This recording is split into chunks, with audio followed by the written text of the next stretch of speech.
Sir नमस्कार।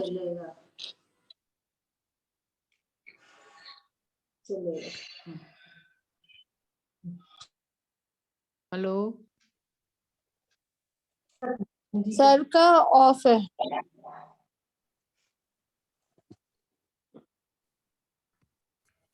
सभी को नमस्कार। नमस्कार सर। नमस्कार सभी को वॉइस स्पष्ट आ रहा है ना, क्लियर आ रहा है ना? Good evening sir. Good evening. Okay okay, चलिए आज का सेशन चालू करते हैं। ठीक है जी सर। डाउट सेशन आज का शुरुआत करते हैं। आप सभी जिसको भी प्रश्न है तो आप सभी हैंड राइज कर सकते हैं, तो मैं सभी का नंबर लेता हूँ। ठीक है जी सर। Okay okay.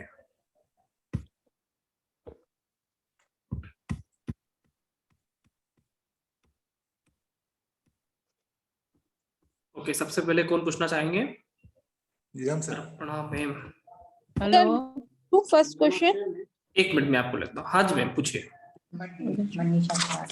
सर मेरे को ये पूछना था कि जैसे जो है वो मल्टीपल कैरियर्स को देता है, अगर राहु में हमारे ये वाले कॉम्बोज हैं कैरियर वाले, तो कैसे पता चलेगा कि हम कौन सा कैरियर परमानेंट रहेगा, क्योंकि बार बार कैरियर चेंज होता है। अभी तो मैम कैरियर का शुरुआत किया है, जैसा कि मैंने आपको बताया था कि हम 8 से 10 दिन तक कैरियर को टॉपिक को पढ़ने वाले हैं। ठीक है, और जैसा कि लास्ट क्लास में मैंने बताया था कि मैं प्रमोशन कब होगा, ट्रांसफर कब होगा, ठीक है, हर तरह की कैरियर को डिटेल में समझने वाले हैं। तो मुझे ऐसा लगता है कि शायद आने वाले क्लासेस में इसका उत्तर मिल जाए, है ना, हम ऐसा समझ सकते हैं। नहीं मतलब सर राहु केतु जैसे मतलब जैसे केतु का बोलते हैं कि गवर्नमेंट जॉब रहता है और it gives a loneliness only, मतलब लोनलीनेस भी देता है कहीं बाहर अकेले में। तो इस तरह के मतलब ये 2-3 चीजें सर अभी आने वाले क्लासेस में इन चीजों पे डिस्कशन अभी आने वाले क्लासेस में ही कवर होगा। हमको अभी ये पूछना है कि जो लास्ट वाली क्लास में जो हमारे डाउट रह गए थे वो हम अभी पूछ सकते हैं। ठीक है ना, बाकी आगे का कॉन्सेप्ट सब आगे क्लियर होगा। ठीक है, हाँ जी। आप सभी को क्वेश्चन वही करना है जो हमने अभी तक पढ़ा है। आगे की क्वेश्चन आगे वाली क्लास में अपने आप क्लियर हो जाएगा। ठीक है, ओके जी। चारिका मैम, आप प्रश्न पूछिए। नमस्ते सर। नमस्ते मैम। सर मुझे ये पूछना था, एक तो जैसे 8 लेवल में डी लेवल पे कुछ भी आता है तो हम जैसे उसे फिर काउंट करते हैं या नहीं? जैसे कोई भी कॉम्बो डी लेवल में आता है और वो ग्रह अनटेनेंटेड नहीं है, ठीक है, तो फिर हम उसे मतलब और किसी उस सूचक में, मतलब ABC में नहीं आ रहा है, डी में आ रहा है वो कॉम्बो का जो नंबर है, तो फिर हम उसे काउंट करेंगे, मतलब फिर हम उसे कैसे फलित करेंगे, मतलब हम कैसे? जैसे मैं बताता हूँ, जैसे कि केरियर के कारक कौन से ग्रह थे? शुक्र और राहु थे। ठीक है जी जी। जो कारक ग्रह होता है अगर वो डी लेवल में भी 10 भाव को या 11 हाउस को ऑपरेट कर रहा है, ठीक है, जी तो हम कारक ग्रह के डी लेवल को भी ले सकते हैं। लेकिन जो अकारक ग्रह है, ठीक है ना, अगर वो डी लेवल पे देता है तो हम इसको काउंट नहीं करेंगे। ठीक है, क्या है सर? जो कारक ग्रह नहीं है, जैसे कि मान लो चंद्रमा ने डी लेवल पे 10 दिया और वो जी टेनेंटेड है, तो हम ऐसे में चंद्रमा के डी लेवल को काउंट नहीं करेंगे। ठीक है, ओके। लेकिन ओके शुक्र अगर डी लेवल पे 10 देता है तो हम इसको जी कैरियर के रूप में काउंट कर सकते हैं। ओके है ओके ना? सर। हाँ, जी। और सर मुझे एक ये पूछना था, अगर जैसे किसी का 10 और लेवल मतलब कैरियर के उससे आ रहा है, लेकिन फिर भी वो इंसान मतलब कुछ भी नहीं कर रहा है, तो मतलब वो किस उस सिचुएशन में होता है? देखो मोस्टली जिस भी व्यक्ति का शुक्र और राहु 10 और 11 देता है, ठीक है, तो वो व्यक्ति 100% कार्य करता है। क्योंकि कारक ग्रह अगर 10 और 11 दे रहा होता है तो वो अपना कार्य तो अवश्य करेगा। ठीक है, नहीं जैसे, लेकिन उसका कोई भी कैरियर, मतलब कोई भी किसी भी चीज में कोई कैरियर नहीं है, तो उसके कुछ अलग कॉम्बिनेशन भी हो सकते हैं। ठीक है, कि व्यक्ति क्यों ब्रेक करता है, ठीक है, उसके अंदर अलग अलग टाइप के कॉम्बिनेशन भी हो सकते हैं, तो इसलिए वो कैरियर को ज्यादा लंबा नहीं कर पाता अपना, ऐसा कुछ कारण हो सकता है। या फिर मतलब उस व्यक्ति में कभी जैसे इच्छा ही नहीं जागी जैसे कुछ भी करने की, और अगर मैं जैसे देखती हूँ तो मैम ये इसमें आप एक चीज जो नोटिस करना, हो सकता है कि राहु में 6-8, 8-12, है ना, इस तरह का कॉम्बिनेशन भी एक्टिवेट हुआ हो। ठीक है। Okay. हाँ, या फिर कोई अलग नेगेटिव दोष बना हो तो वो वाले कॉम्बिनेशन एक्टिव होते हैं तो व्यक्ति का किसी काम में मन ही नहीं लगता है, तो फिर करेगा क्या, है ना। तो सिर्फ राहु 10 और 11 दे रहा होता है तो बहुत बढ़िया कॉम्बिनेशन है, लेकिन मान लो कि उसने स्ट्रगल वाले कॉम्बिनेशन भी दिए हैं, ठीक है ना, और वो भी मजबूती से दिए हैं 6, 8, 8, 12, तो व्यक्ति हमेशा स्ट्रगल में रहता है। Okay, sir. Thank you, sir. जी मैम। जी अंजलि मैम। जय जिनेन्द्र सर, नमस्कार। नमस्कार जी मैम। नमस्कार सर। मुझे बोला कि किसी और को सर? आपको बोला मैम। अच्छा सर, मेरा इन्हीं जैसे अभी जिन्होंने पूछा है इसी से रिलेटेड प्रश्न था कि जैसे राहु ही है, जैसे अभी दे रहे हैं वो 5, 9 भी दे रहे हैं, 11 भी दे रहे हैं, मतलब सब कुछ दे रहे हैं अगर वो कॉम्बिनेशन में, तो हम फिर कॉम्बिनेशन देखेंगे कैसे कि मिल कॉम्बिनेशन रहा है राहु नहीं मिल के रहा? कॉम्बिनेशन तो उसके बहुत सारे अलग अलग फॉर्मूला भी हैं, ठीक है, लेकिन जो एबीसीडी सूचक बनाए थे गाय को पंखा राहु के लिए- चलती है। अरे रुको, पंखा नहीं चल रहा। हेलो, हाँ जी सर। राहु के लिए जो हमने एबीसीडी सूचक बनाए थे ना, जी हम तो उसको तो काउंट करते ही करते हैं। साथ में अगर राहु किसी से करीब ही युति में होता है, ठीक है, अगर मान लो क्लोज्ड कंजक्शन में है तो वो युति वाला ग्रह जिस भाव का स्वामी होगा राहु उसका मजबूती से फल देगा। अगर वो युति बहुत ज्यादा मतलब उसी करीबी- सीक्वेंस के हिसाब से प्रेफरेंस लेनी है, प्रेफरेंस उसी हिसाब से लेनी है हमें। बिल्कुल बिल्कुल। अगर युति मान लो सेम नक्षत्र में होता है, ठीक है ना, तो वो राहु उस ग्रह का सारा फल देगा, वो ग्रह जिस भाव का स्वामी होगा उस भाव का फल देगा। अब मान लीजिए कि वो ग्रह छठे भाव और 9वें भाव का स्वामी है, ठीक है, तो राहु 6th हाउस और 9th हाउस का स्ट्रांगली फल दे रहा है, ठीक है, ये हमेशा ध्यान रखना। अच्छा इसी में एक चीज और कि अगर कारक ग्रह में जैसे शुक्र है या राहु है, अगर 3 और 6 में ले रहा है, जैसे किसी कुंडली में मैक्सिमम ग्रह में 3 और 6 आ रहा है तो उपचय भाव बहुत स्ट्रांगली आ रहा है, और 10 और 11 आ ही नहीं रहा, मतलब 1 या 2 पॉइंट्स में आ रहा है, बाकी मैक्सिमम में 11 है ही नहीं, 3, 6, 3, 6, 1, 3, 6 ऐसे ही है। तो क्या ये व्यक्ति कभी कमाएगा, इसका करियर सेट नहीं होगा? 3, 6, 10, 11 10 और 11 व्यक्ति को अच्छा करियर देता है जिसमें उसको काफी रेस्पेक्ट मिलता है, उसका अच्छा दुकान हो सकता है, बड़ा व्यापार हो सकता है, बड़ी कंपनी में जॉब हो सकता है। लेकिन 3 और 6 व्यक्ति को स्ट्रगल वाला लाइफ देता है, ठीक है, पैसे तो कमाता है लेकिन उसका सेविंग नहीं हो पाता, वो कभी ज्यादा पैसे कमा नहीं पाता, अपनी लाइफ को कभी लग्जरी वाली बना नहीं सकता, रोज कमाना है, रोज का खर्चा करना है, इसी वाली स्थितियां है। तृतीय भाव और छठा भाव व्यक्ति को इनकम तो देगा लेकिन स्टेटस नहीं देगा, ठीक है, और स्टेटस अगर हमको इनकम के साथ स्टेटस मिले तो वो होता है 10th हाउस और 11th हाउस। अगर 11th हाउस आ जाता है तो व्यक्ति को बहुत रॉयल स्टेटस मिलता है, ठीक है, इनकम के साथ साथ, ऐसा हम समझ सकते हैं, ठीक है। और सर एक चीज और कि अगर जो योग आ रहे हैं, जो सिग्निफिकेटर्स बन रहे हैं, जैसे कॉमर्स के लिए ले लीजिए, मरकरी और मार्स का हम लेते हैं जैसे कॉम्बिनेशन में लेते हैं, लेकिन मरकरी कॉम्बिनेशन नहीं दे रहा, ठीक है, ये हो सकता है, या ऐसा हो कि ये कॉम्बिनेशन कोई और प्लेनेट दे रहा है, मतलब मरकरी और मार्स नहीं दे रहा, तो हम कॉमर्स नहीं काउंट करेंगे उसको? देखो ज्यादातर प्लेनेट अगर 2, 6, 10 को देता है जी, अगर मोस्टली प्लेनेट 2, 6, 10 भाव को दे रहा है, साथ में 7th हाउस भी आता है तो वो भी व्यापार का होता है, इस तरह के कॉम्बिनेशन आते हैं तो ये कहते हैं कॉमर्शियल लाइन।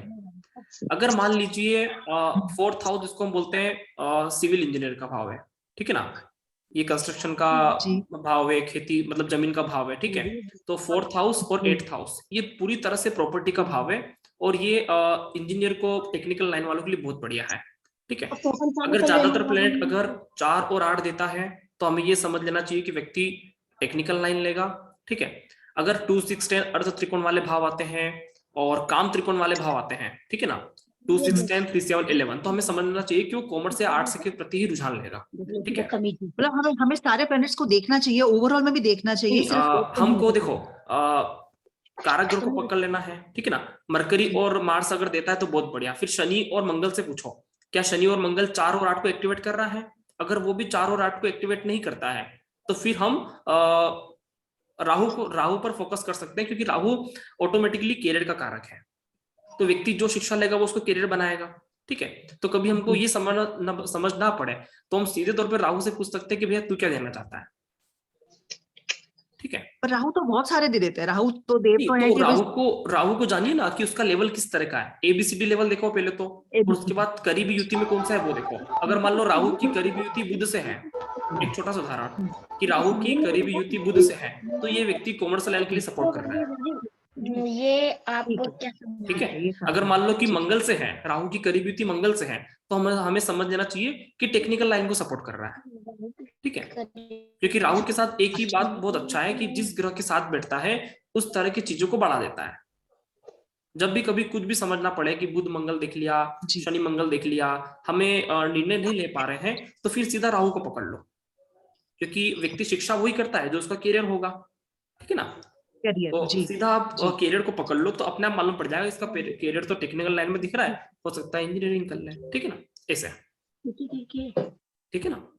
और अगर वो दशा ही नहीं, क्या मतलब जो सपोज हम जिस कैरियर की बात कर रहे हैं, हम देखता है कि मरकरी या मंगल की दशा ही नहीं है, भले ही उसके सिग्निफिकेटर आ रहे हैं, पर दशा किसी और प्लेनेट की है, कोई बात नहीं ना। तो क्या वो योग एक्टिव हो जाएगा? मतलब नहीं, मैं बताता हूँ। देखो, योग हमारी लाइफ में फिक्स होते हैं, ठीक है। जिस टाइम पे, जैसे मैंने बताया था ना, ग्रहों का एक उम्र होता है, ठीक है, तो हर ग्रहों का एक उम्र होता है ना। बताया, आवाज बंद हो गई। हेलो, हाँ जी सर, आवाज बंद हो गई थी बीच में। हाँ जी, ओके। जैसे कि हमारे जो कॉम्बिनेशन होते हैं ना, योग होते हैं ना, योग फिक्स होते हैं, ठीक है। अगर हमारी कुंडली में कोई योग बना हुआ है तो वो डेफिनेटली रिजल्ट देगा, चाहे उसकी दशा आए या ना आए, अंतरदशा आए या ना आए, वो हमेशा रिजल्ट दे ही रहा है। आप स्वयं सोचिए कि कोई व्यक्ति व्यापारी होता है, 20 साल से व्यापार कर रहा है, और मान लो कि भैया उसका 2 साल के लिए ही व्यापार का योग आया, तो क्या वो 18 साल व्यापार नहीं कर रहा? एक होता है योग, एक होता है योग। कोई व्यक्ति पढ़ने में बहुत ज्यादा होशियार है, अब चाहे उसकी बुध की महादशा आए या ना आए, होशियार तो होशियार ही है। अब चाहे उसका स्ट्रगल वाला पॉइंट आ गया कि किसी ग्रह ने बेकार सूचक दे दिए पढ़ाई के, लेकिन फिर भी वो व्यक्ति इंटेलिजेंट है, ठीक है। कॉम्बिनेशन जरूर बेकार आया, लेकिन योग हमें सबसे पहले पकड़ना है योग को। शुक्र और जैसे करियर का योग कौन देगा? करियर का योग देगा शुक्र और राहु। शिक्षा का योग कौन देगा? बुध और गुरु, है ना। सबसे पहले हमने शिक्षा के लिए भी बुध और गुरु को ही निकाला था कि पहले इन दोनों को देख लेते हैं कि ये योग किसे दे रहा है। अगर ये दोनों योग अच्छा दे रहा है तो फिर व्यक्ति डेफिनेटली शिक्षा करेगा, कोई दिक्कत ही नहीं है ना। चलो, अगर गुरु 10 और 4 का योग देते हैं तो अच्छा है ना। 10 और 4 में कहाँ दिक्कत है? 4th हाउस शिक्षा का है।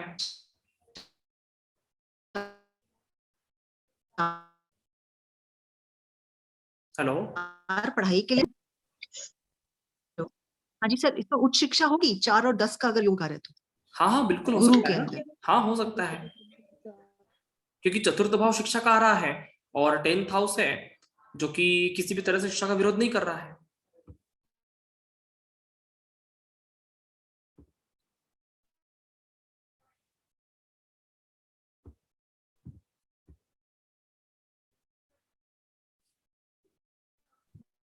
हेलो, आवाज आ रहा है मैम? हाँ जी सर, मैंने कहा थैंक यू सर, समझ आ गया मुझे। ओके मैम जी। हाँ जी, अनु मैम बताइए। Hello sir. हाँ, कौन बोल रहे हैं? सर प्रियांशु। ओके सर, बोलिए। प्रियांशु सर बोलिए। हाँ सर, मैं ये पूछ रहा था, जैसे अभी आपने बताया कि अगर राहु का क्लोज कंजक्शन है, जैसे मान लीजिए अगर आपने कहा बुध के संग है, तो उस क्लोज कंजक्शन में राहु बुध के फल भी देगा? 100% देगा। हाँ, तो बट सर एक ये भी कहा जाता है कि राहु जिस ग्रह के संग बैठता है उसकी सारी शक्ति अपने मतलब अपनी ले ले, अपने फल दे पाएगा नहीं दे पाएगा, या राहु से वीक कर नहीं, राहु उसका सारा फल देगा, ठीक है। राहु ऐसा भी मतलब वो नहीं कि कुछ खा जाता है। अगर राहु बुध के साथ बैठा है तो बुध के सारे फल देगा, जैसे कि हमने एडवांस सूचकों में पढ़े भी है। राहु के एडवांस सूचकों में हमने पढ़ा भी है कि भैया युति वाले का फल कैसे देगा, दृष्टि वाले का फल कैसे देगा, ठीक है। तो मतलब सर अगर मैं ये कह रहा हूँ, जैसे हम मेनली ये बात करते हैं कि महादशा का रोल तो होता है सर फल देने में, क्योंकि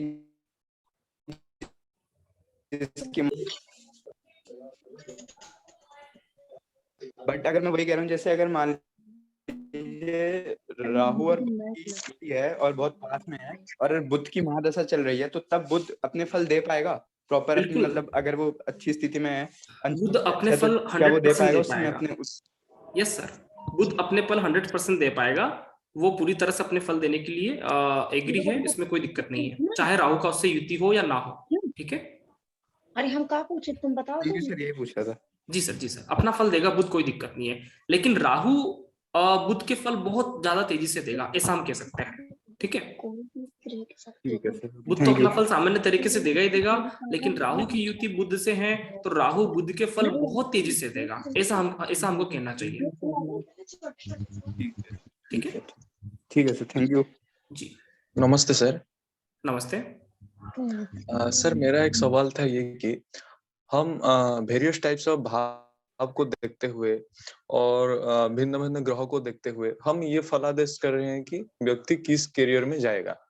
तो अगर मान लीजिए हमारे पास कोई कुंडली लेके आता है और हमको पूछता है कि मेरा करियर क्या होने वाला है, तो उस वक्त हम ये तो बैठ के नहीं देख सकते हैं ना क्या क्या कॉम्बिनेशन है, मतलब जो भी हमने अभी पढ़ा है उसको तो हम नहीं देख सकते हैं ना। तो हम कैसे ये निर्णय कर सकते हैं कि व्यक्ति एक ऐसा ही करियर लेगा, एक करियर?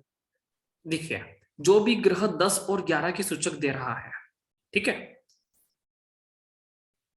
हेलो जी सर जी, जो भी प्लेनेट 10 और 11 की सूचक दे रहा होता है उसकी एक अलग से लिस्ट बना लो। मान लो 9 ग्रह होते हैं, 9 ग्रह में से मान लीजिए 3 ग्रहों ने 10 और 11 की सूचक दी है, ठीक है ना, तो उसकी एक अलग से लिस्ट बना लीजिए। ठीक है, उसमें से भी हमें किसको फोकस करना है? अगर शुक्र और राहु 10 और 11 दे रहा है तो सिर्फ शुक्र और राहु के पास चलना है। ठीक है, अगर शुक्र और राहु 10 और 11 को सूचक नहीं दे पाता है तो जो ग्रह ए लेवल पे या बी लेवल पे 10 भाव को ऑपरेट करता है या 11th हाउस को सूचकों में ऑपरेट करता है तो वही देगा कैरियर, हमें ज्यादा भटकने की जरूरत नहीं है। ठीक है, तो मान लीजिए अगर 3 ग्रह देता है, ठीक है, तो 3 हम ग्रह के कैसे नाम भी निर्णय बता दीजिए मेरे को। 3 ग्रह को देखेंगे? 3 ग्रह के नाम बता दीजिए। मान लीजिए कि चंद्र दे रहा है, सूर्य दे रहा है और बुध दे रहा है। ठीक है, तो हम क्या चंद्र सूर्य बुध दे रहे हैं, ऐसी स्थिति में क्या देखो आप, ठीक है, कौन इसमें से कौन सा ग्रह ए लेवल पे 10 और 11 दे रहा है? ठीक है,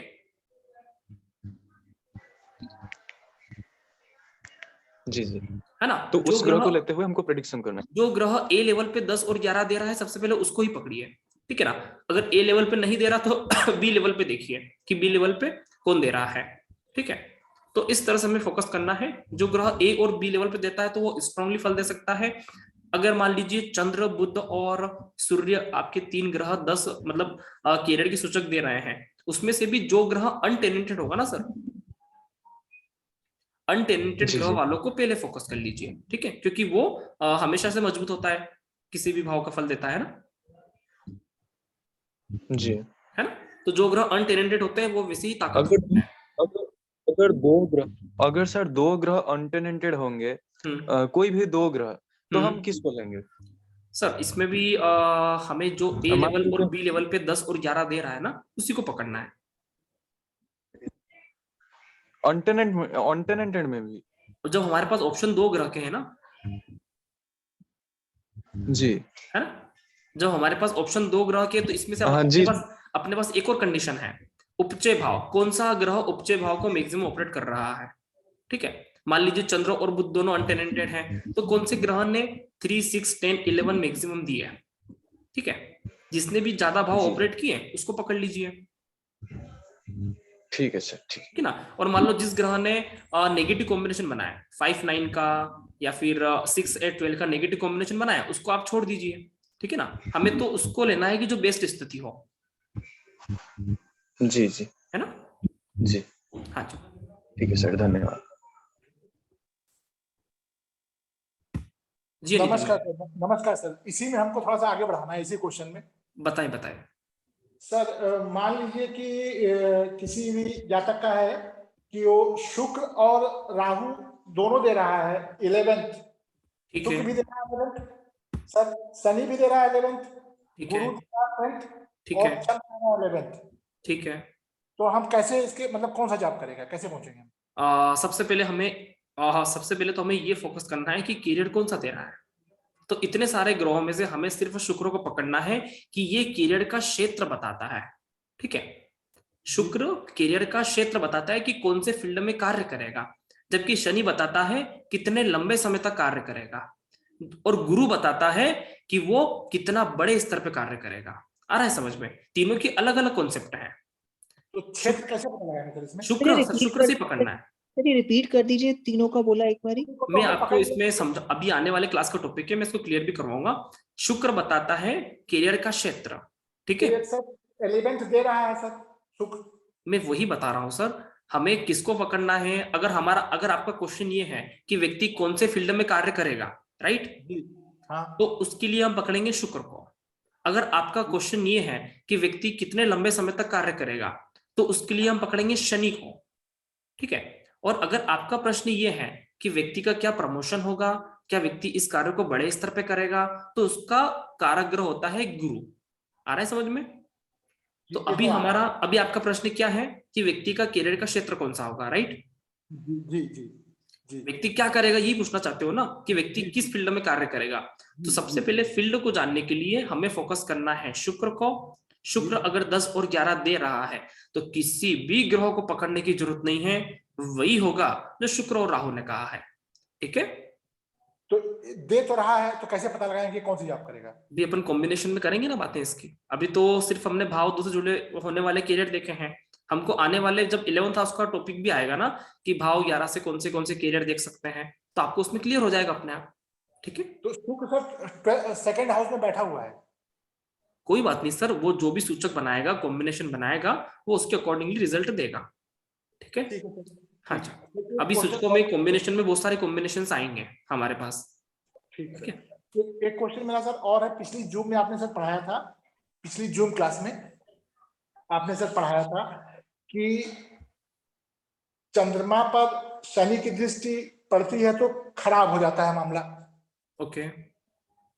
तो मान लिया सर 20 लग्न की कुंडली है, तो वहां शनि तो योग कारक हुआ, ठीक है। शनि 10th हाउस में बैठा हुआ है, ओके। और चंद्रमा 6th हाउस में बैठा हुआ है। तो शनि की दृष्टि चंद्रमा पर पड़ रही है, तो ये पॉजिटिव हुआ कि नेगेटिव हुआ? शनि 10th हाउस में बैठा हुआ है जी नहीं, शनि 9th में बैठा है।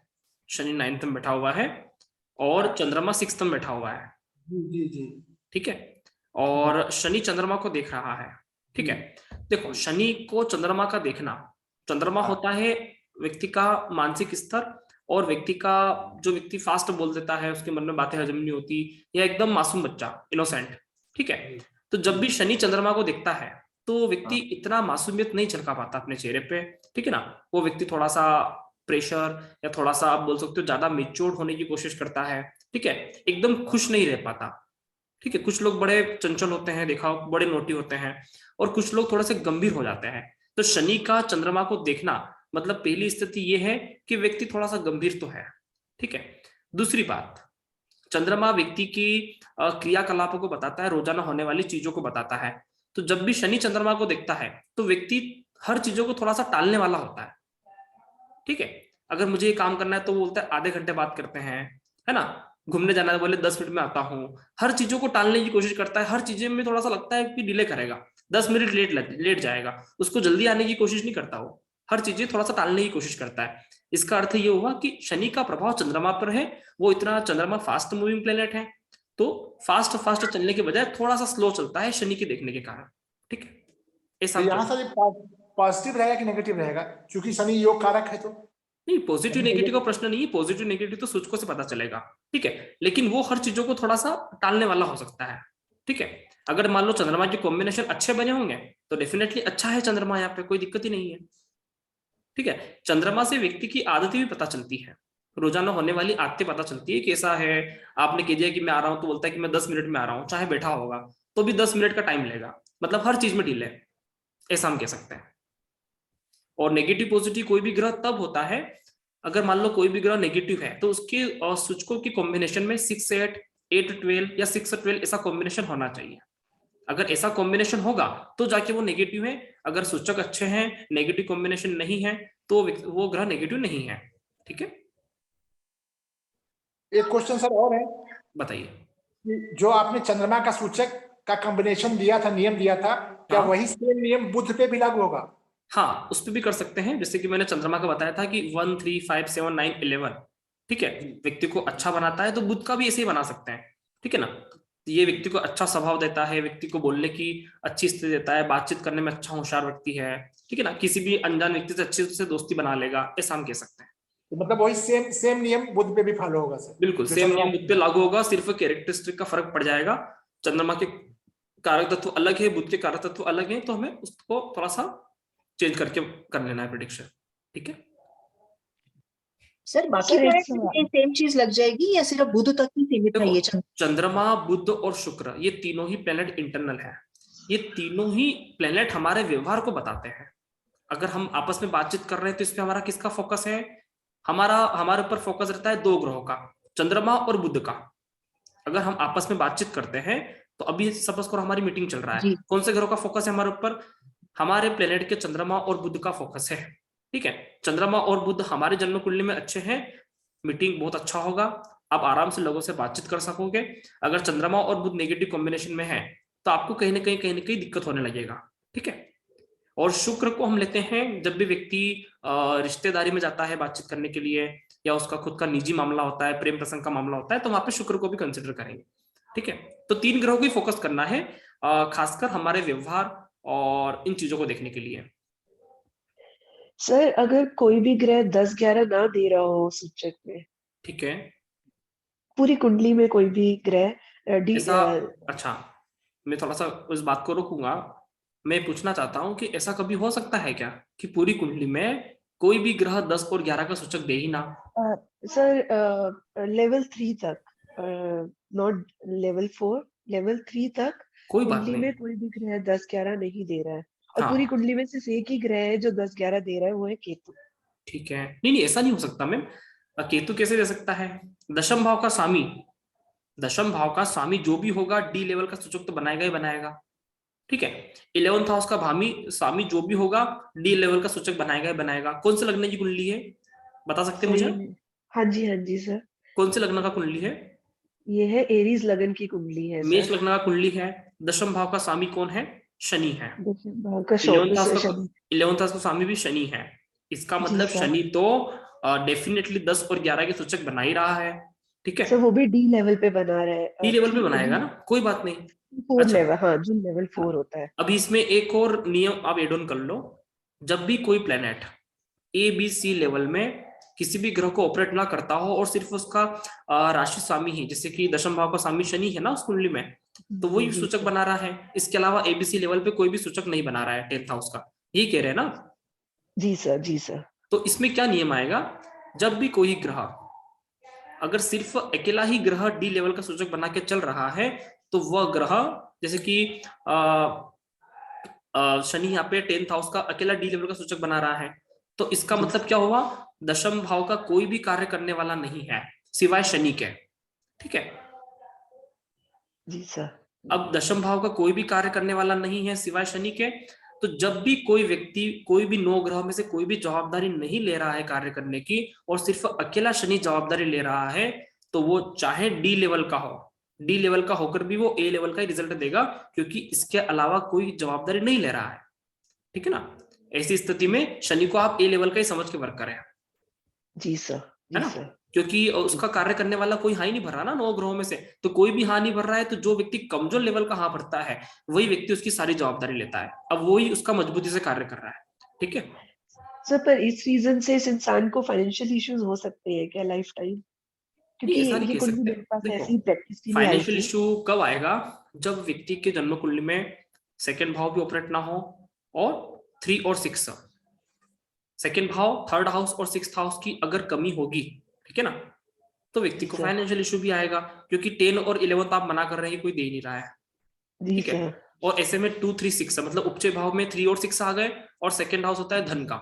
2, 3, 6 भी अगर कमी हो सूचकों में, तो हम ये कह सकते हैं कि व्यक्ति के पास धन का अभाव हो सकता है। अगर कहीं से भी सेकंड हाउस का या थर्ड हाउस का या 6th हाउस का कॉम्बिनेशन बनता है किसी ग्रह के द्वारा, जैसे किसी ग्रह में सूचक आता है, तो व्यक्ति के पास पैसा आएगा। लेकिन 10th और 11th हाउस का कमी है, तो हम ये कह सकते हैं कि जितना पैसा उसको चाहिए उतना नहीं मिलेगा। ठीक है, या फिर वो उतना अर्निंग, उसकी खुद की अर्निंग नहीं हो पाएगी। ठीक है ना? अगर पैतृक संपत्तियों बात अलग है, स्वयं की अर्निंग का नहीं कर पाएगा। ठीक है ना? जी सर, एक और डाउट था सूचक से रिलेटेड। सर, जिनकी कुंडली में 5 और 9 रिपीट होते हैं, उनको हम स्पिरिचुअलिज्म से रिलेटेड वर्क बोल सकते हैं अगर 10 और 11 नहीं आता? देखो, 5 और 9 धर्म त्रिकोण। जी सर। धर्म त्रिकोण मतलब धर्म से जुड़े हुए कार्य। जी सर। ठीक है। अच्छा, ये ज्योतिष हुआ, अपन जो कार्य करते हैं, ठीक है। अब मंदिर में भगवान पंडित जी हुए, या फिर जो भी धर्म से व्यक्ति जुड़ा हुआ कार्य करता है, आमतौर पे यहाँ पे पैसे मांगने में लोग हिचकिचाते हैं। जी सर। सामान्य रूप से लोग बोलते हैं कि हम तो फ्री सेवा देते हैं, हम तो फ्री में भागवत गीता का ज्ञान आयोजन कर रहे हैं, ठीक है ना, आप फ्री में भंडारा खाइए, हम फ्री में लोगों को पढ़ा रहे हैं, ठीक है। तो आमतौर पे धर्म से जुड़े होने वाले जितने भी कार्य होते हैं वो सभी निःशुल्क होते हैं। सही बात है कि नहीं? जी सर। जी सर। तो और निःशुल्क चीजों में पता है क्या होता है, यहाँ पे आप धन मांगने जाओगे तो वहां पे लोग आपको दोष देते हैं, ठीक है। और यहाँ पे लोग बिना मांगे आपको धन दे तो वो बात अलग है। तो पंचम और नवम भाव मांगने से पैसा नहीं मिलेगा, ठीक है। पंचम और नवम भाव मांगने से पैसा नहीं मिलेगा, आपकी सैलरी फिक्स नहीं है, आपकी इनकम फिक्स नहीं है, लेकिन आप धर्म से जुड़े हुए कार्य कर रहे हो, लोग बिना मांगे आपको कोई दे गया 50,000 दे गया, कोई 1 लाख दे गया, किसी का अच्छा काम हो गया, कोई कुछ दे गया, कोई कुछ गिफ्ट दे गया जो उसकी स्वैच्छिक इच्छा से चढ़ा गया। मान लो कुंडली देखा आपने और वो स्वैच्छिक इच्छा से 500 रुपए दे गया, तो ये होता है आपने मांगा नहीं है, सामने वाले की इच्छा से आपने उसको मिला है। तो ये होता है पंचम और नवम का कमाल, कि इसमें आप पैसा मांग नहीं सकते, सामने वाले अपनी इच्छा अनुसार देता है, ठीक है। तो इसीलिए ये धन का विरोध करता है, क्योंकि इसमें मांगने जाओगे तो सामने वाला व्यक्ति बोलता है अरे ये क्या, ठीक है। जी सर। तो ये चीजें पंचम और नवम व्यक्ति को फ्री एडवाइस, ठीक है ना, निःशुल्क सेवा, इन चीजों के लिए बहुत अच्छा वर्क करता है। मैं कहूंगा कि शायद इसमें पैसा मांगना या इनकम वाली बात नहीं हो पाती, लेकिन हाँ, इसमें बिना मांगे बहुत कुछ मिलता है। एक पॉजिटिव पॉइंट ये है कि आप मांगने जाओगे दिक्कत आएगा, बिना मांगे बहुत कुछ मिलेगा, ये पक्की बात है। जी सर। है ना? हाँ, क्योंकि पंचम और नवम भगवान का भाव होता है, ठीक है। तो भगवान को हम कभी खरीद नहीं सकते हैं, क्योंकि वो अनमोल है, ठीक है। इसको लेने में नहीं बांधा जा सकता। ठीक है जी सर। सर नमस्कार। नमस्कार सर, मैं बोल रहा हूँ कि अगर लेवल 1 पे अधिकतर 6, 8, 12 दे रहे हो और बाकी जगह पे मतलब उनको सपोर्ट ना मिल रहा हो तो उतना इफेक्ट नहीं पड़ता ना? अगर मान मतलब लीजिए किसी चार्ट में 6, 8, 12 के ज्यादातर कॉम्बिनेशन है, ठीक है, अगर उसके साथ दशम और एकादश भी जुड़ता है, ठीक है, 10th हाउस और 11th हाउस भी कहीं से भी जुड़ जाता है, तो उस 6, 8, 12 के बहुत हद तक दोष भंग हो जाते हैं। क्योंकि 10th हाउस और 11th हाउस एक ऐसा पिलर है केंद्र का कि मान लीजिए कि आपके पास कुछ नहीं है और सिर्फ आपके पास कैरियर है ना, तो आप सब कुछ कर सकते हो उसी कैरियर के बलबूते से। आपके पास धन नहीं है, आपको धन मिल जाएगा। आपके पास मान सम्मान नहीं है, आपको मान सम्मान मिल जाएगा, ठीक है। आपके पास फैमिली, आपको लोग पसंद नहीं करते सामाजिक स्तर पे, आपके पास जब पैसा होगा लोग आपको पसंद करने लग जाएंगे। ये 10th हाउस इतना ताकतवर है कि ये कुंडली के चारों केंद्र को पूरा का पूरा, मतलब समझ लो कि चारों केंद्र एक तरफ, 10th हाउस अकेला, ठीक है। लग्न को, 4th हाउस को, सप्तम भाव को, सभी को बहुत मजबूत बना देता है। अगर आपका 10th हाउस मजबूत है तो आपका फैमिली लाइफ भी बहुत बढ़िया है, ठीक है। आपका करियर मजबूत है तो आपको सम्मान भी दे रहे हैं। तो जब भी किसी भी कॉम्बिनेशन में 6, 8, 12 आ जाए और वो नेगेटिव भाव कॉम्बिनेशन बनता है, लेकिन वहीं से मान लीजिए 10th हाउस भी ऑपरेट होता है, 10th हाउस भी ऑपरेट होता है, तो ये समझ के चलो कि व्यक्ति सब संघर्षों से निपट लेगा, ठीक है। सारे संघर्षों से निपटा जा सकता है, अकेले 10th में इतनी ताकत है। जी सर, लेकिन अगर 10th ना हो 11th हो, मतलब पूरी कुंडली में 10th सिर्फ एक प्लेनेट दे रहा है और 11th बहुत सारे दे रहे हैं, तो 11th भी क्या वो काम कर सकता है? 10 तो होता है अपनी ताकत से, अपने जोर से, अपने पराक्रम से व्यक्ति आगे बढ़ता है। 11th होता है कि उसको किसी न किसी व्यक्ति द्वारा सपोर्ट मिल जाता है, ठीक है। जैसे कि आपको फिल्म इंडस्ट्री में जाना हो और आपके कुंडली में 10th हाउस ऑपरेट है, 11th हाउस ऑपरेट नहीं है, तो आप अपनी मेहनत से आगे जाओगे। और आपकी कुंडली में 11th हाउस ऑपरेट है तो आपको वहां से भैया कोई ना कोई आपका रिश्तेदार है फिल्म इंडस्ट्री में ऑलरेडी, तो वो आपकी पहचान करवा देता है। तो इतना फर्क पड़ता है 10th और 11th का। लेकिन 10th वाला व्यक्ति जिसके कुंडली में 10th हाउस ऑपरेट होते हैं, वो अपने मेहनत और अपने दमखम से आगे जाता है, ठीक है। Okay sir, thank you. Hello sir. नमस्कार। नमस्ते सर। नमस्ते। हाँ सर। सर मिथुन लग्न में 10 और 11 हाउस में कोई राशि म्हणजे कोई ग्रह नहीं आया सर। कोई बात नहीं। म्हणजे 10 हाउस में मीन रास आएंगी और 11 हाउस में मेष आएंगी, तो वहां पे कैसे देखेंगे सर फिर? मिथुन लग्न में 10th हाउस में गुरु की राशि आती है। Yes sir. और 11th हाउस में मंगल की राशि आती है। यस सर, यस सर, है ना। अब आप कह रहे हो कि 10th और 11th हाउस में कोई नहीं बैठा है तो कैसे देखेंगे? ठीक है, तो इसमें हमारे पास दो ऑप्शन है। Yes sir. एक तो दशम भाव का स्वामी जिसको बोलते हैं दशमेश गुरु, यस, और 11th हाउस का स्वामी होता है मंगल। ठीक है ना। Yes sir. तो गुरु और मंगल तो कैरियर देगा ही देगा, क्योंकि 10th हाउस को कहीं ना कहीं से ऑपरेट तो करेगा ही करेगा। चलो इसको भी 2 मिनट के लिए छोड़ते हैं। आपको क्या पकड़ना है? ऐसे ग्रह को ढूंढना है जो गुरु और मंगल के नक्षत्र में बैठे हुए हो। Okay sir. ऐसे ग्रह जो गुरु और मंगल के नक्षत्र में ही बैठे हुए हो तो वो सीधे तौर पे दशम भाव और 11th हाउस को बहुत मजबूती से ऑपरेट कर देता है। ठीक है, तो इस तरह से हम कवर कर सकते हैं। यानी वो नक्षत्र को देखना पड़ेगा सर। वही बात जो बता रहा हूँ वही बात सूचकों में है। ठीक है ना, ये की बात मैंने अलग तरह से बता दी आपको वैदिक पाराशरी के नियम से। ठीक है, वही बात सूचकों में बता रहा था मैं, सेम नियम है। ठीक है, ओके सर। आपने बोला वैदिक में क्या कहते हैं, जिसे वैदिक में क्या कहते हैं? दशमेश, दशम भाव का स्वामी, right? Yes sir, yes sir, yes. और केपी में क्या हो जाता है कि कौन से ग्रह दशम भाव के सूचक दे रहा है। Yes sir. अब मिथुन लग्न की कुंडली है, दशम भाव का स्वामी गुरु है। वैदिक ज्योतिष वाले से पूछेंगे तो बोलेगा कि भैया इस कुंडली में कैरियर देने वाला ग्रह गुरु है। ठीक है, यस सर। वो अपनी जगह बिल्कुल सही है। और केपी वाला भी उसको मतलब मना नहीं कर रहा है, क्योंकि गुरु डी लेवल पे 10th हाउस सूचक तो बनाएगा। Yes sir. ठीक है, अब मान लीजिए कि कोई ऐसा ग्रह भी है जो ए लेवल पे 10th हाउस का सूचक बनाता है, तो फिर हमें उसको पहले पकड़ना है। ठीक है, डेफिनेटली गुरु तो अगर कोई ना हो तो भैया जिस भाव का जो मालिक है वो तो कार्य करेगा ही करेगा ना। Yes sir. मान लो हमारा इतना बड़ा घर है, आपके 5 कमरे हैं, 5 कमरे में भी फैमिली रह रही है, तो सारे उसको साफ सफाई कर रहे हैं। जब सब लोग चले जाएंगे, किराएदार चले जाएंगे, घर वाले चले जाएंगे, आप तो उसके मालिक हो ना, कोई नहीं होगा तो आपको तो उसका कार्य करना ही है ना। तो ये तो मालिकाना हक है। ठीक है, लेकिन बहुत सारे मौके ऐसे होते हैं कि हमारा 5 रूम वाला घर होता है जिसमें हम 4 रूम में कभी जाते ही नहीं है, क्योंकि वहां पे कोई दूसरा रहता है, तो जो रहता है वो कार्य करेगा। ऐसी बात है सर। यानी गुरु मंगल का जो नक्षत्र है वो कौन से भी हाउस में बैठ सकता है ना सर? वो तो नक्षत्र है। हाँ, नक्षत्र गुरु और मंगल का नक्षत्र कोई भी किसी भी ग्रह द्वारा आ सकता है। हाँ, ठीक है। हाँ, ठीक है, तो फिर वो उसके हिसाब से फिर करियर का बोलने का क्या सर? जो ग्रह गुरु और मंगल के नक्षत्र में बैठा होगा वो ऑटोमेटिकली दशम भाव का और 11th हाउस का मजबूत सूचक बन चुका है, कुछ भी देखने की जरूरत नहीं है। Okay sir. ये तो कोई ऐसा बोलते हैं कि दशमेश जहाँ बैठा है वो वहां से देखना चाहिए करियर भी। नहीं, वो वैदिक के नियम बिल्कुल करेक्ट है, लेकिन मैं क्या बता रहा हूँ, मैं बात 1 मिनट रुको। हाँ सर। मैंने यही बातें सूचकों में एक्सप्लेन किया है। अच्छा, दशमेश जहाँ पे बैठेगा, ठीक है, तो यही बात तो मैंने बताया कि ग्रह की प्लेसमेंट बी लेवल पर, ग्रह की राशि डी लेवल पर, ग्रह का नक्षत्र ए लेवल पर, नक्षत्र की राशि बी लेवल पर। हम यही बातें सूचकों से बहुत स्टैंडर्ड ढंग से समझ चुके हैं। हमको बार बार अब समझने नहीं पड़ता है कि दशमेश कौन है, नवमेश कौन है, चक्कर में बार बार जाना ही नहीं पड़ता है, अपने आप सब क्लियर हो रहा है। Okay sir, okay. हाँ जी, थैंक यू सर। सर एक क्वेश्चन है कि ये जो जितने बड़े बड़े स्वामी होते हैं ब्रांड नेम बना के बैठ गए हैं, तो इनके कौन कौन से भाव, मतलब क्या सिग्निफिकेटर्स होंगे? कौन से स्वामी होते हैं? मतलब ये जो बड़े बड़े गुरुकुल जैसे आपका अच्छा वगैरह हैं, ये लोगों के क्या सूचक होते हैं? जैसे अपना है ना सर योग गुरु। जब भी हमको कोई बड़ा एम्पायर खड़ा करना हो या बड़ी कंपनी खड़ा करना हो, ठीक है, तो उसमें 10 और 11 तो होना अनिवार्य है।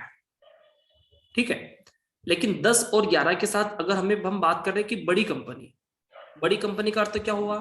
कुंडली में बड़ा भाव कौन सा? कल बताया था ना मैंने, पंचम भाव बहुत बड़ा। किसी भी ग्रह के साथ, किसी भी भाव के साथ अगर पंचम जुड़ता है उसका रिजल्ट बहुत बड़ा कर देता है। ठीक है, अगर दशम भाव के साथ पंचम जुड़ा, मान लो किसी ग्रह ने 5 और 10 के कॉम्बिनेशन दे दिए, तो वो कार्य बहुत बड़ा होगा। ठीक है, 5 और 11 के कॉम्बिनेशन दे दिए, वो कार्य बहुत बड़ा होगा। ठीक है ना। इसी तरह से अपन नवम भाव को बोल सकते हैं, अगर 9 के साथ 10 आ जाता है तो इसको बोलते हैं वैदिक में धर्म कर्म योग। ठीक है, तो नवमेश और दशमेश का युति हुआ, या फिर किसी ग्रह ने 9 और 10 के कॉम्बिनेशन दे दिए, तो वो बहुत बड़ा कॉम्बिनेशन है अपने आप में। ठीक है, इस तरह से हम देख सकते हैं। सर आपके कॉम्बिनेशन कौन से हैं सर? पंडित मेरा तो मतलब छोड़ो। जो ये कथावाचक लोग बता दीजिए प्लीज, किसी की वाणी हम भी से देखेंगे। related। क्या बोल रहे सर हैं? जी, सर जी, हाँ सर जी, मैं सर जी, बोल रही हूँ एक कि मिनट, ये एक मिनट, उनका वाणी- पहले पूरा कर लेते हैं मैडम का। हाँ जी मैडम बोलिए। सर ये जो वाणी से रिलेटेड आपने कल टॉपिक बताया, तो इसमें ये कथावाचक जो ये गीता वगैरह मतलब जो आस्था चैनल पे बताते हैं, तो ये सब जो कथावाचक है सर, इनके साथ क्या कॉम्बिनेशन जुड़ते होंगे? क्योंकि इनको सर नेम फेम भी मिल रहा है, इनका एक ब्रांड नेम ये भी है। सारे कथावाचक जितने भी हैं, इन सभी लोगों के धर्म त्रिकोण बहुत ज्यादा एक्टिवेट है। ठीक है, मतलब आप ये समझ के चलो, पंचम और नवम के साथ दशम और 11 का कॉम्बिनेशन बड़ा मजबूती से है। वैदिक ज्योतिष में इसको बोलते हैं धर्म कर्म योग। नवम भाव और दशम भाव की युति बन जाए, ठीक है, नवम भाव और दशम भाव का आपस में राशि परिवर्तन हो जाए, ठीक है, या फिर कोई ग्रह केपी सूचक से बात करें, कोई ग्रह नवम और दशम का कॉम्बिनेशन दे जाए, पंचम और दशम का कॉम्बिनेशन दे जाए, तो व्यक्ति बहुत बड़ा साधु सन्यासी संत, मतलब उसको बहुत ज्यादा रॉयल फैसिलिटी मिलती है कि हम सोच भी नहीं पाते, वो उतने बड़े लेवल के होते हैं। ठीक है, तो उनमें वही कॉम्बिनेशन होता है कि धर्म के साथ अर्थ त्रिकोण का कॉम्बिनेशन होता है। Hello sir. हाँ सर जी नमस्कार। इसका नमस्कार, किशोर जी बोलता हूँ। जी सर। सर जी, इसमें ये सब इतने सब हम लोगों ने डिस्कस किया, कल भी किया, इसका मतलब है जो ग्रहों के जो नैसर्गिक गुण है, ये सूचक के हिसाब से बराबर हो ही नहीं, जैसे सूचक वैसे उसके गुण हो जाएंगे। बिल्कुल, माने शनि जरूरी नहीं है कि हमने को नेगेटिव इफेक्ट दे, वो पॉजिटिव इफेक्ट भी दे देगा 100% के हिसाब से। माने जब भी हम लोग सूचक देखते हैं तो उसके नैसर्गिक गुण हमको भूलना चाहिए। बिल्कुल, जब भी हम सूचक की बात करते हैं, जैसे कि काफी लोगों के मन में डर होता है कि शनि राहु केतु को लेकर कि ये तो बड़े खतरनाक ग्रह हैं, इनकी दशा चलेगी तो भैया क्या होगा। लेकिन मान लीजिए कि शनि ने आपको 10 और 11 के सूचक दे रखे हैं, बराबर है, ठीक तो है। शनि की दशा आएगी तो आप करोड़पति बन जाओगे।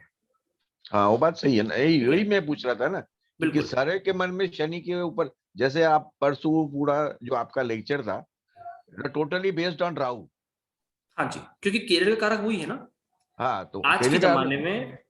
तो मैं क्या समझा था कि राहु इतना बड़ा, मैंने लिखा भी था, राहु को बोलते हैं कि उसको अधर है ही नहीं, जैसा मैथोलॉजिकल है, जिसको सिर्फ दिमाग है, वो आदमी इतना ऊपर कैसे जा सकता है। कभी कभी इंसानों में बोलते हैं कि जिसको राहु की दशा होगी वो आदमी सपने में रहेगा, कुछ ना कुछ गलत ही सोचते रहता है, उसमें गलत धारणाएं भी पड़ जाती है, गलत आदतें भी पड़ जाती है। लेकिन आपने राहु को कैरियर का सूचक बना दिया, इसके लिए मैं थोड़ा डाउटफुल था कि कैसा ये होता है। देखो मैं बताता हूँ, मैं इसको थोड़ा सा एक्सप्लेन करने की कोशिश करता हूँ। सर भगवान ने दुनिया बनाई थी ना, तो कुछ भी चीजें गलत नहीं है, सबसे आश्चर्य की बात है। जरूर, ठीक है। हाँ, भगवान ने, अगर मान लो हम भी कुछ चीज बनाते, कुछ गलत बनता है क्या? जब हम इतने परफेक्ट होकर अच्छी चीजें बना सकते हैं, हमने मारुति वैन बनाई, हमने मोबाइल बनाया, तो इतना अच्छा हो सकता है। भगवान ने दुनिया बनाई, गलत कुछ भी नहीं है। अच्छा ठीक है। अच्छा, दो तरह की चीजें होती है इसमें, एक होता है डिपार्टमेंट ए, मतलब धर्म और मोक्ष की राह को बताना, बराबर। हाँ, दूसरा होता है डिपार्टमेंट बी, अर्थ और काम की राह पे चलना। ठीक है। ठीक है, अब दोनों ग्रहों के अपने अपने कार्य हैं। धर्म और मोक्ष के कार्य में क्या, अगर मैं आपके सामने 1 किलो सोना लाके रख दूं कि लो किशोर सर 1 किलो सोना लीजिए, जब आप धर्म और मोक्ष के मार्ग पर हो, तो जो सोना आपका नहीं है तो आप उसको त्याग कर दोगे, त्याग करके, बराबर। ठीक है।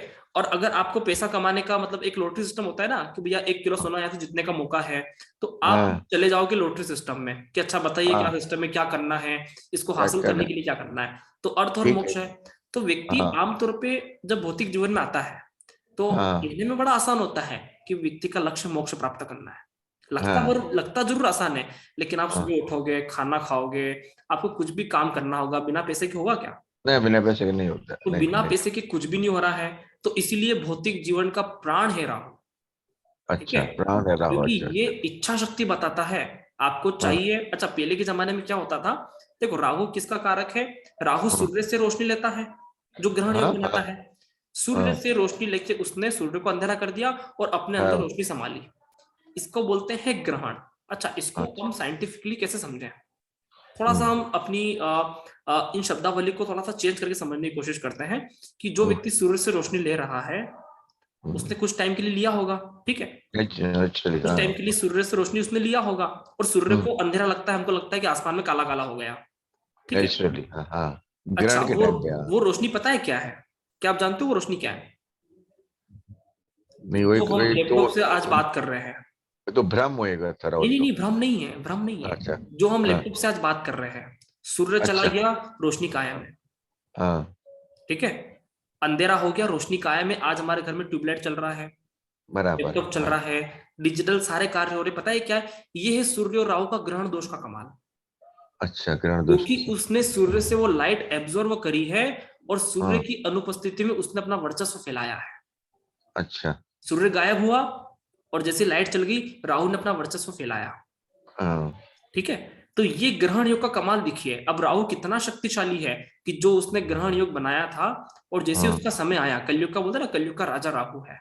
राइट, हाँ, 1800वीं शताब्दी या फिर आजाद भारत के पहले की बात करें तो बहुत कम इलेक्ट्रिसिटी हुआ करती थी। बराबर, ठीक है, हाँ, तो उस टाइम अंधेरा था और जब भी अंधेरा होता है तो रात को फिर कुछ काम नहीं होते, तो उस टाइम राहु की शक्तियां बिल्कुल कम हो गया था। ठीक है, हाँ, बराबर है। अब जैसे ही मान लो अब तो अंधेरा लगता ही नहीं है। आपको कभी अंधेरा महसूस हुआ? नहीं, हमारे घर में हमेशा उजाला है। ठीक है, हाँ, एक सेकंड के लाइट, हाँ, बराबर, हाँ, इसका मतलब ये हुआ कि जो सूर्य से राहु ने जो ग्रहण किया था, ग्रहण का मतलब होता है प्राप्त करना, रिसीव करना। ठीक है ना, तो सूर्य से राहु ने जो ग्रहण किया था ना, वो आज हम भुगत रहे हैं या आज हम प्राप्त कर रहे हैं। तो राहु इतना बड़ा एब्जॉर्वर है। अब राहु कहां से बुरा हुआ? ठीक है, सोचने वाली बात है। एक अलग से बात पूछता हूँ छोटी, अगर समझ हम राहु का जो अभी आउट ऑफ द वे हो सकता है कि आप कोर्स के बाद में हमको सिखाओ कि राहु का जो स्टोन है वो गोमेद है। ठीक है, तो अगर वो सब लोग गोमेद पहनना चालू करे तो वो आदमी को जरा अच्छा फल देगा वो? नहीं, राहु देखो सर, राहु तो वैसे ही ताकतवर होता है। ठीक है, जैसे ऋषि पाराशर जी ने क्या कहा है, शनिवत राहु। बराबर, राहु शनि की तरह है। मैं आपको एक और पॉइंट बताता हूँ अच्छे समझने के लिए कि मान लीजिए शनि लोहा है, शनि की कम्युनिटी क्या है? लोहा है। लोहा, बराबर, हाँ। सूर्य और गुरु की कम्युनिटी होता है स्वर्ण, सोना, हाँ, बराबर, हाँ, है ना। सूर्य, मंगल की कम्युनिटी होती है कॉपर, तांबा, तांबा, बराबर, हाँ, हाँ। अपना शनि का कम्युनिटी है लोहा, लोखंड है, हाँ, बराबर, लोहा। लोहे को बोलते हैं शनि, आयरन एंड स्टील को बोलते हैं लोहा। एक बात है, तो ऋषि पाराशर जी ने कहा है शनिवत राहु। क्या आप जानना चाहते हो राहु क्या है?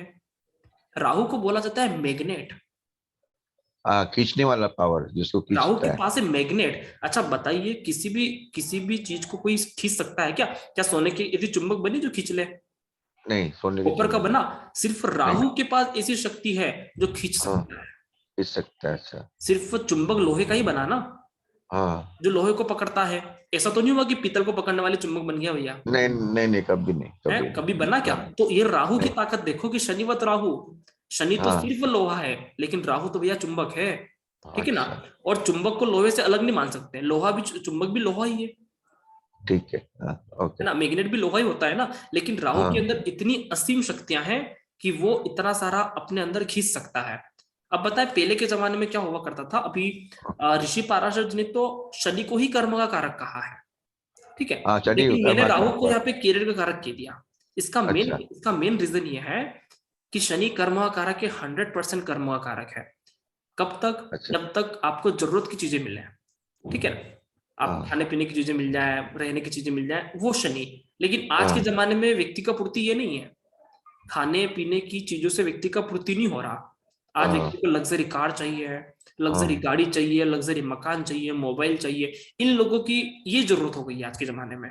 आप पैसा कमा रहे हो तो सिर्फ एक सामान्य जीवन जीने के लिए पैसा नहीं कमा रहे हो, आपके पास कार होना चाहिए, गाड़ी होना चाहिए, इसीलिए पैसा कमा रहे हैं ना। वरना सामान्य जीवन में पैसा कमाने के लिए तो मैं समझता हूँ कोई भी गरीब नहीं भारत के अंदर, सबको मिल जाता है। जरूर। ठीक है ना, तो इसलिए आज के जमाने में केरल का कारक राहु है। पहले के जमाने में इच्छा पूर्ति इतना नहीं होता था, इच्छा शक्ति इतना नहीं होता था। आज बहुत ज्यादा इच्छा शक्ति है धन के मामले में। तो पहले सिर्फ आप समझ लो कि लोहा शनि का कारक है, तो पहले इच्छा शक्ति सिर्फ लोहे की तरह, आज हो गया चुंबक की तरह। आज व्यक्ति को चुंबक चाहिए। चलो सर, थैंक यू सर जी। अच्छा सर, एक दूसरा रिक्वेस्ट है।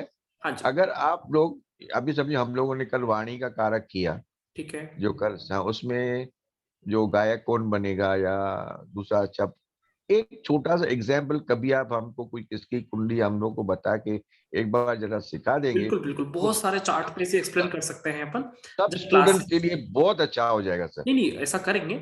अपनी क्या क्लासेस जैसे फिनिश होगा ना, तो उसके बाद अपना life time free practice platform है, तो उसके बाद अलग अलग चार्ट पे प्रैक्टिस करेंगे, अलग अलग लोगों के चार्ट पे प्रैक्टिस करेंगे, ठीक है, तो हमें बहुत कुछ सीखने को मिलेगा। प्रैक्टिस प्लेटफॉर्म बिल्कुल अलग है और वो बिल्कुल निःशुल्क भी है। सर प्रैक्टिकल बहुत बड़ा नॉलेज है सर, थियरिकल तो बराबर है, लेकिन प्रैक्टिकल थोड़ा बहुत होगा ना तो हम लोग को आगे प्रैक्टिकल नॉलेज के लिए ही lifetime free practice platform का अवेलेबिलिटी रामायण ज्योतिष देता है। क्लासेस खत्म होने के बाद भी आपको हमेशा पढ़ने का मौका मिलेगा बिना कोई चार्ज के, 1 रुपया नहीं लगता, आप हमेशा पढ़िए। ठीक है, thank you sir, thank you sir, नमस्ते। बहुत अच्छा सर। आपने अभी कहा कि शनि अगर 10-11 के सूचक दे जाए तो उस टाइम पे कोई अच्छा इनकम कर जाएगा, ऑल्दो शनि हम लोग अच्छा नहीं मानते, पर कोई भी ग्रह अगर 10-11 के सूचक दे रहा है सर, वो ऑल टाइम इनकम के लिए एक्टिव रहता है ना, सिर्फ दशा अंतरदशा में नहीं ना? ऑल टाइम जो भी ग्रह 10 और 11 के सूचक दे रहा है, व्यक्ति के पास ऑल टाइम इनकम रहता है, सीधी सी बात है। उसको कहीं ना कहीं से रोजाना इनकम होगा। ठीक है, उसके लिए हमें अंतरदशा दशा की वेट नहीं करने की जरूरत। अंतरदशा और दशा तो अपना कार्य करती है। ठीक है, कुछ कुछ लोगों में बड़े खतरनाक फाइनेंशियल क्राइसिस आ जाते हैं जब भी उनकी अंतरदशा खराब आती है। ठीक है, लेकिन फिर कहीं ना कहीं से इनकम के रास्ते कहां से बनेंगे? जो ग्रह 10 और 11 ऑपरेट कर रहा है वो उसको वापस से इनकम देगा। ठीक है जी सर, एक क्वेश्चन और था, सॉरी सर। कोई भी ग्रह अगर जो सूचक दे रहा है, कोई भी सूचक 2, 4, 5 या 5, 6, 8, सर उन ग्रहों से हम सर प्लीज आप बात सुनिए, हमारा नंबर तो आने दीजिए। वो एक दो ही लोग पूछते जा रहे हैं पूरे टाइम। सुलोचना मैम 1 मिनट शांति रखें, मैं आपका नंबर लेता हूँ नेक्स्ट। हाँ बताएं मैम। सर तो जो सूचक वो दे रहे हैं, क्या हम माने जब उनकी अंतरदशा या दशा आएगी तो जो सूचक है वो घर के काम वो ग्रह करेंगे, वो उस टाइम पे उस ग्रह का कार्य बहुत तेजी से होता है। ठीक है, जो सूचक दे रहे हैं, जो सूचक दे रहा है उस ग्रह की अंतरदशा आती है तो बहुत तेजी से कार्य होता है। ठीक है, इसको हम आगे कवर करते हैं अंतरदशा वाले टॉपिक में, है ना? ठीक है सर, जी sir, okay sir, thank you. जी सुलोचना मैडम बताइए। जी सर नमस्कार। मैं वेट ही कर रही हूँ, मैं चुपचाप बैठी हुई हूँ कि भाई मैं सुनती रहूं, लेकिन अब फिर मैं भी तो कुछ पूछूं आपसे। पूछिए मैम। सर मेरा छोटा सा ही क्वेश्चन है, क्योंकि ज्यादा तो मेरी स्टडी है नहीं, इसलिए मेरा गहन चिंतन तो है नहीं जैसे सर और मैडम पूछते जा रहे हैं। मैं ये पूछना चाह रही हूँ कि जैसे अभी कॉम्बिनेशन था गार्डनिंग का एग्रीकल्चर वाला, कल अपन ने बात की, आपने बताया था उसमें 2, 4, 6 प्लस 10 और 11 या 10 और 11 कैरियर है, 2, 4, 6 भूमि से संबंधित है, लैंड से रिलेटेड है। तो इसमें बताया आपने कारक ग्रह शुक्र, बुध और शनि। तो सर ये शुक्र, बुध और शनि को हम कैसे देखेंगे कुंडली में, ऐसा मैं पूछना चाह रही हूँ। देखो, शुक्र और बुध अगर सेकंड भाव को ऑपरेट करता है, सिर्फ आप तो एक भाव समझो, सिर्फ शुक्र और बुध ने सेकंड भाव को ऑपरेट किया तो उस व्यक्ति के घर में आपको गार्डनिंग बहुत सारी दिखेगी। ठीक है, वो व्यक्ति फूल पौधे का लगाने का शौकीन होगा। आज के जमाने में पता है क्या है, लोग गार्डनिंग को इतना पसंद नहीं करते, उनके पास अवेलेबिलिटी नहीं होती, तो क्या होता है वो व्यक्ति आर्टिफिशियल सामान लाता है। ठीक है, अब उसको लगता है कि मेरे को हरे रंग का पौधा पसंद है, उसने घर पे पोस्टर लगा लिया। ठीक है, तो अगर जगह कम है, इतनी सुविधा उपलब्ध नहीं है, तो फिर आर्टिफिशियल फ्लावर्स लाएगा। ठीक है, आर्टिफिशियल गमले लाएगा, आर्टिफिशियल चित्र लगाएगा, कुछ भी करेगा, लेकिन शुक्र और बुध ने 2 का सूचक दिया ना, ये व्यक्ति डेकोरेशन में बहुत ज्यादा दिलचस्पी लेते हैं। सीधी सी बात पकड़ो। ठीक है, अब दशम भाव जुड़ता है तो व्यक्ति फूलों की खेती करेगा, या फिर उसका फूलों से जुड़ा हुआ दुकान होगा, हो सकता है आर्टिफिशियल दुकान हो, गिफ्ट गैलरी हो, ऐसा भी हो सकता है। ठीक है ना, जमाना बदल रहा है, इसलिए तो बोला कि केरल का कारक राहु। अब मैं ओरिजिनल फूल की बात करूं, अब मुंबई जैसे लोग इलाके में लोग खेती तो करेंगे नहीं, तो वहां पे नकली फूल, ठीक है, वो भी नकली फूल इसी में आ गए। ठीक है, ये समझ के चले। सर ये कारक ग्रह से मतलब क्या हुआ? वो कारक ग्रह का अर्थ होता है कि शुक्र और बुध ये फूल और फल का कारक है। आपके घर के बाहर जितने भी फूल उगते हैं उसको बोला जाता है बुध, और जिस भी पौधों में फल आया, जामफल आया, सीताफल आया, आपने टमाटर लगाया, टमाटर आया, मिर्ची आई, भिंडी आई, बैंगन आया, जहां पे भी फल आ गया उसको बोला जाता है शुक्र। ठीक है, तो बुध और शुक्र आपस में दोनों बेस्ट फ्रेंड और हमेशा साथ साथ रहते हैं, जहां फूल आता है वहां फल भी आ जाते हैं। ठीक है, इसको बोलते हैं इनकी बेस्ट फ्रेंडशिप है। पर बट यहाँ पर कारक ग्रह शनि भी बताया गया है। कारक ग्रह शनि मतलब खेती बाड़ी मैडम, खेती बाड़ी। अच्छा। बड़ा मेहनत का काम होता है। आप गेहूं खाते हो ना, आपको पता नहीं कहां से आते हैं गेहूं, लेकिन खेत में से आते हैं, तो ये बात है। ठीक है। तो हाँ खेती सर, का जैसे गमलों में हम लोग सब्जी उगाते हैं, ये तो गमले वाली सब्जियां सारी बुध और देखते शुक्र, गमले सर, वाली मैं सब्जियां सारी बुध और शुक्र, और जो व्यक्ति खेती करता हो मेहनत से वो सारा का सारा शनि। इसको बोलते हैं किसान, मजदूर वर्ग और कृषक वर्ग, ठीक है ना, बड़ी मेहनत से खेत करते हैं ना वो, तो वो सारा शनि आ गया। ठीक है, शनि भी व्यक्ति को भोजन देता है। ठीक है, आपको ये कहना चाह रही हूँ कि जैसे गमलों में हम लोग कभी गोभी है, कभी तो कुछ भी लगा देते हैं, बुध और शुक्र भाव 2 का सूचक जरूर होगा। ठीक है, तो सर मैं ये कह रही हूँ, कभी मटर लगाए तो एक एक दिन देखते रहते हैं, आज 2 पत्ते है, 4 पत्ते है, जो फली में थोड़े से वो तंतु आ गए, मतलब बेल में, फिर वो करेला आया तो कहीं मटर आया, तो देखते हैं कि अपन तो इतनी मेहनत करके और इतना सा मतलब में कम मतलब वो करते हैं कि बेचारे किसान कितनी मेहनत करके और हमारे लिए सब कुछ उगा के देते हैं। बिल्कुल मैम, इस विषय पे कभी हम डिबेट रखेंगे, अभी हमारा क्लासेस लेते हैं, है ना। अच्छी बात है, किसान बहुत मेहनत करते हैं, इसलिए शनि बताया है। ओके जी। हाँ जी जी अंजना मैडम। अनु मैडम कुछ पूछना है आपको? एक मिनट अनम्यूट करिए। हाँ सर प्रणाम सर। सर मेरे बहुत सारे डाउट है सर, इसलिए बहुत सारे डाउट है। ओके हाँ सर, अब फटाफट बोलो, जो सस्ते सस्ते वाले डाउट हो, मतलब जल्दी जल्दी हो जाए। हाँ सर, जैसे कि अभी सुलोचना मैडम ने कहा कि जिनके 2 और 4 है, तो सर मेरे बुध भी और शुक्र भी दोनों 2, 4 दे रहे, साथ में उपचय 3 और 6 भी दे रहे, तो इससे क्या होगा? इससे ये होगा कि आपका घर बहुत सुंदर है मैम। ठीक है, कभी आप हमें बुलाओगे तो हमें पता चलेगा कितना सुंदर आपका घर है, डेकोरेशन बहुत अच्छा से करते हो, और आपको गार्डनिंग का बहुत अच्छा शौक है। ठीक है ना, मतलब टेबल पे फूल पौधे हो, या फिर आपको असली फूल नहीं लाने देते होंगे तो आप नकली फूल लाते होंगे, गमले लाते होंगे, आपको बड़ा शौक है डेकोरेशन का, छोटी छोटी चीजें, और आसपास के आपके घर वाले भी आपसे डेकोरेशन करवाते होंगे कि भैया मेरा बर्थडे पार्टी, तू आ जाना, शॉपिंग कर देना। और सर 3-6 भाव है उसके साथ, तो 3-6 भाव है, तो मतलब आप उससे पैसा भी कमा सकते हो। ठीक है, गिफ्ट आर्टिकल से या फिर कुछ ऐसा डेकोरेशन के काम से आप पैसे भी कमा सकते हो, छोटी मोटी इनकम कर सकते हो। तृतीय भाव, छठा भाव मतलब पैसे देगा, सीधी सी बात है। ठीक है सर। सर अब जैसे कि शिक्षा के क्षेत्र में आपने जैसे कॉमर्स का, मैथ्स का, साइंस का बताया, तो वैसे जैसे कि मैंने आपको भेजा भी था सर, जैसे फैशन डिजाइनिंग को किसी को करना है, किसी को डॉक्टर में, सब होम्योपैथी में जा रहे हैं, एलोपैथी में जा रहे हैं, कि आयुर्वेदिक में जा रहे हैं, कोई फॉरेस्ट की पढ़ाई करना चाहता है, कोई एग्रीकल्चर का। ये सारी चीजें अपन क्या करेंगे कि सेकेंड भाव से लेकर 12th हाउस तक पढ़ रहे हैं, तो हर भाव से जुड़े हर भाव से होने वाले कैरियर देखेंगे। ठीक है, तो जब आपका फैशन डिजाइनिंग का आएगा तो सप्तम भाव से जुड़े हुए तथ्य मालूम पड़ जाएगा। सप्तम भाव मुख्य रूप से तुला राशि का क्षेत्र है, और फैशन डिजाइनिंग और मेला बाजार जो होता है ना, जहाँ पे हम सामान वामान खरीदते हैं, उसका होता है, तो उसमें आपकी ये सारी बातें कवर हो जाना है। ठीक है, और फैशन डिजाइनिंग के सर कारक शुक्र होंगे? फैशन डिजाइनिंग का कारक ग्रह शुक्र ही है, शुक्र और बुध भी कह सकते हैं। ठीक है सर, आवाज कट रही है सर, आवाज कट रही थी। शुक्र और बुध दोनों कह सकते हैं, शुक्र और बुध सर। ठीक है सर। और जो सर ये सूचक देंगे सर 7th के, 2nd के, 10th और 11th, अगर उसमें उसको कैरियर बनाना है तो बिल्कुल। अगर फैशन डिजाइनिंग चाहिए तो 7th हाउस ऑपरेट चाहिए, है ना। बाकी सर जो भी और भी, जैसे मेरा प्रश्न तो होम्योपैथी, एलोपैथी, ये सारे कैरियर में ये सारे अपन को कवर हो जाएंगे। अगर कैरियर में नहीं कवर होगा तो मेडिकल वाले क्षेत्र में कवर होगा। ठीक है, मेडिकल एस्ट्रोलॉजी में। ठीक है जी सर। ठीक है सर। दूसरा मेरा प्रश्न था सर, जैसे कि एक मैडम ने पूछा था कि मेरा भी सर शनि है, वो 4th का सूचक दे रहे हैं, 10, 9, 10, 11, साथ में सर मेरा 5 भी दे रहे हैं, तो इसमें क्या होगा सर? देखो, अगर शनि पंचम जुड़ता है, शनि मुख्य रूप से कर्म कारक है, जैसे पराशरी बताती है, शनि कर्म कारक है। अगर कर्म वाला प्लेनेट धर्म से जुड़ता है तो व्यक्ति धर्म कर्म योग को अपने आप एक्टिवेट कर लेता है। ठीक है, तो पंचम और नवम से शनि का जुड़ना, तो किसी भी तरह से वो धर्म के मामलों में रुझान बताएगा। ठीक है, तो धर्म से जुड़ा हुआ कार्य कर सकते हो, ओकल्ट साइंस में कार्य कर सकते हो, इस तरह की चीजें व्यक्ति के अंदर बाय डिफॉल्ट नेचर से उत्पन्न होती है। ठीक है, तो ऐसा कार्य हो सकता है।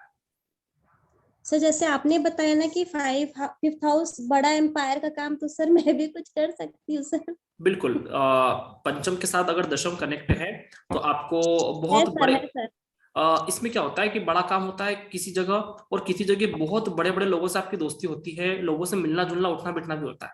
ठीक है ना, क्योंकि पंचम भाव हमेशा से बड़े लोगों का होता है, कि बड़े बड़े लोगों से आपका मिलना जुलना, बातचीत होगा, उनसे कभी भी आप काम करवा सकते हो, या आपका एक दिन कैरियर बनेगा। ठीक है सर 5th है, 9th और 10th और 11th चारों कनेक्टेड है सर, 7th भी है।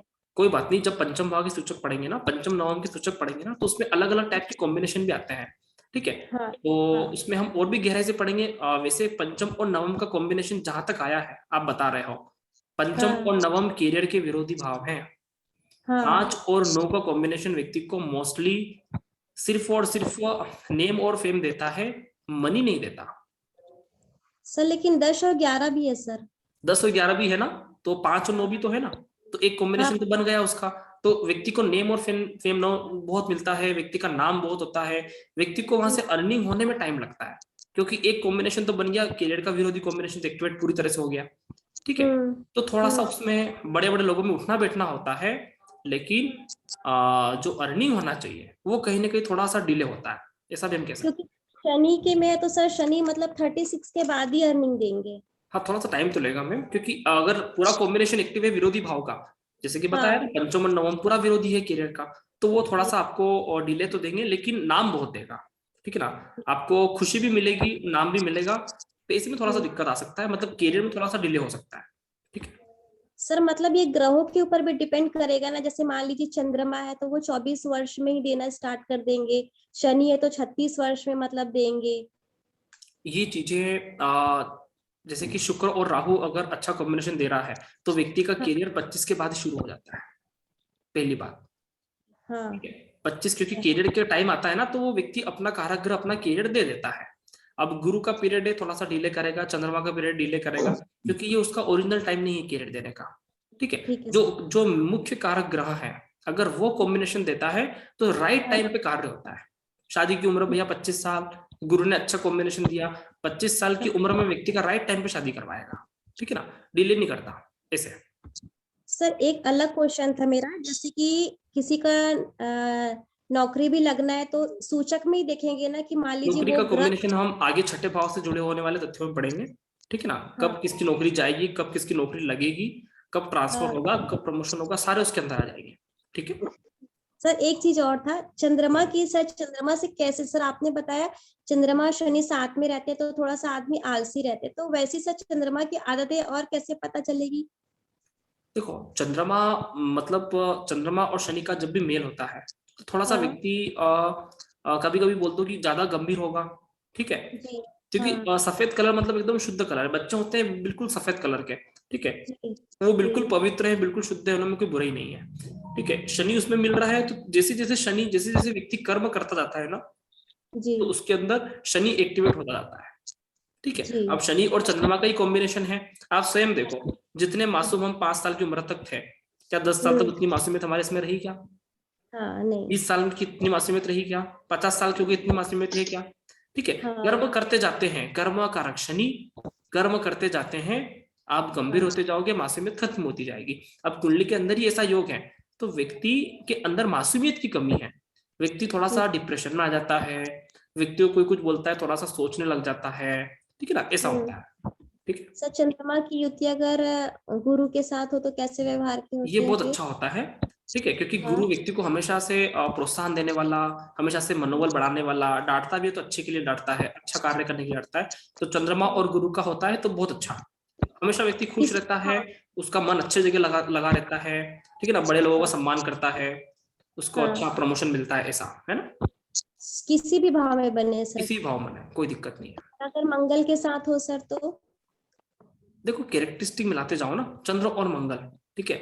चंद्रमा एकदम मासूम, मंगल एकदम गर्म, व्यक्ति एकदम फास्ट मिजाज वाला, ठीक है, हाजिर जवाबी, तुरंत जवाब, उसको भैया धैर्य नहीं है थोड़ा सा भी, ठीक है। जो बोला खरा बोलने वाले लोग होते हैं वैसे मोस्टली चंद्र मंगल का कॉम्बिनेशन, एकदम खरा बोलेंगे, साफ सुथरा बोलेंगे, कभी कभी तेज आवाज में बात करेंगे, ठीक है।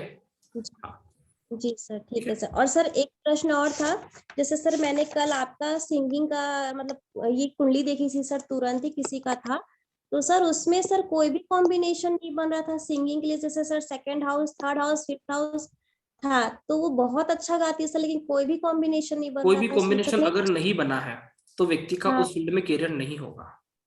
सर कैरियर नहीं है सर, लेकिन सिंगिंग तो बहुत अच्छा करती है, उसका तो कैरियर नहीं होगा ना, हमारा फोकस तो कैरियर पे है, हमारा फोकस तो कैरियर पे है, कैरियर नहीं होगा। हर व्यक्ति अच्छा गा सकता है लेकिन कैरियर थोड़ी है, ठीक है, और तो उस फील्ड में कैरियर नहीं है। बुध में भी सर पढ़ाई में बहुत होशियार है बच्चे, लेकिन बुध में भी अच्छे अच्छे मतलब सूचक नहीं आ रहे हैं सर।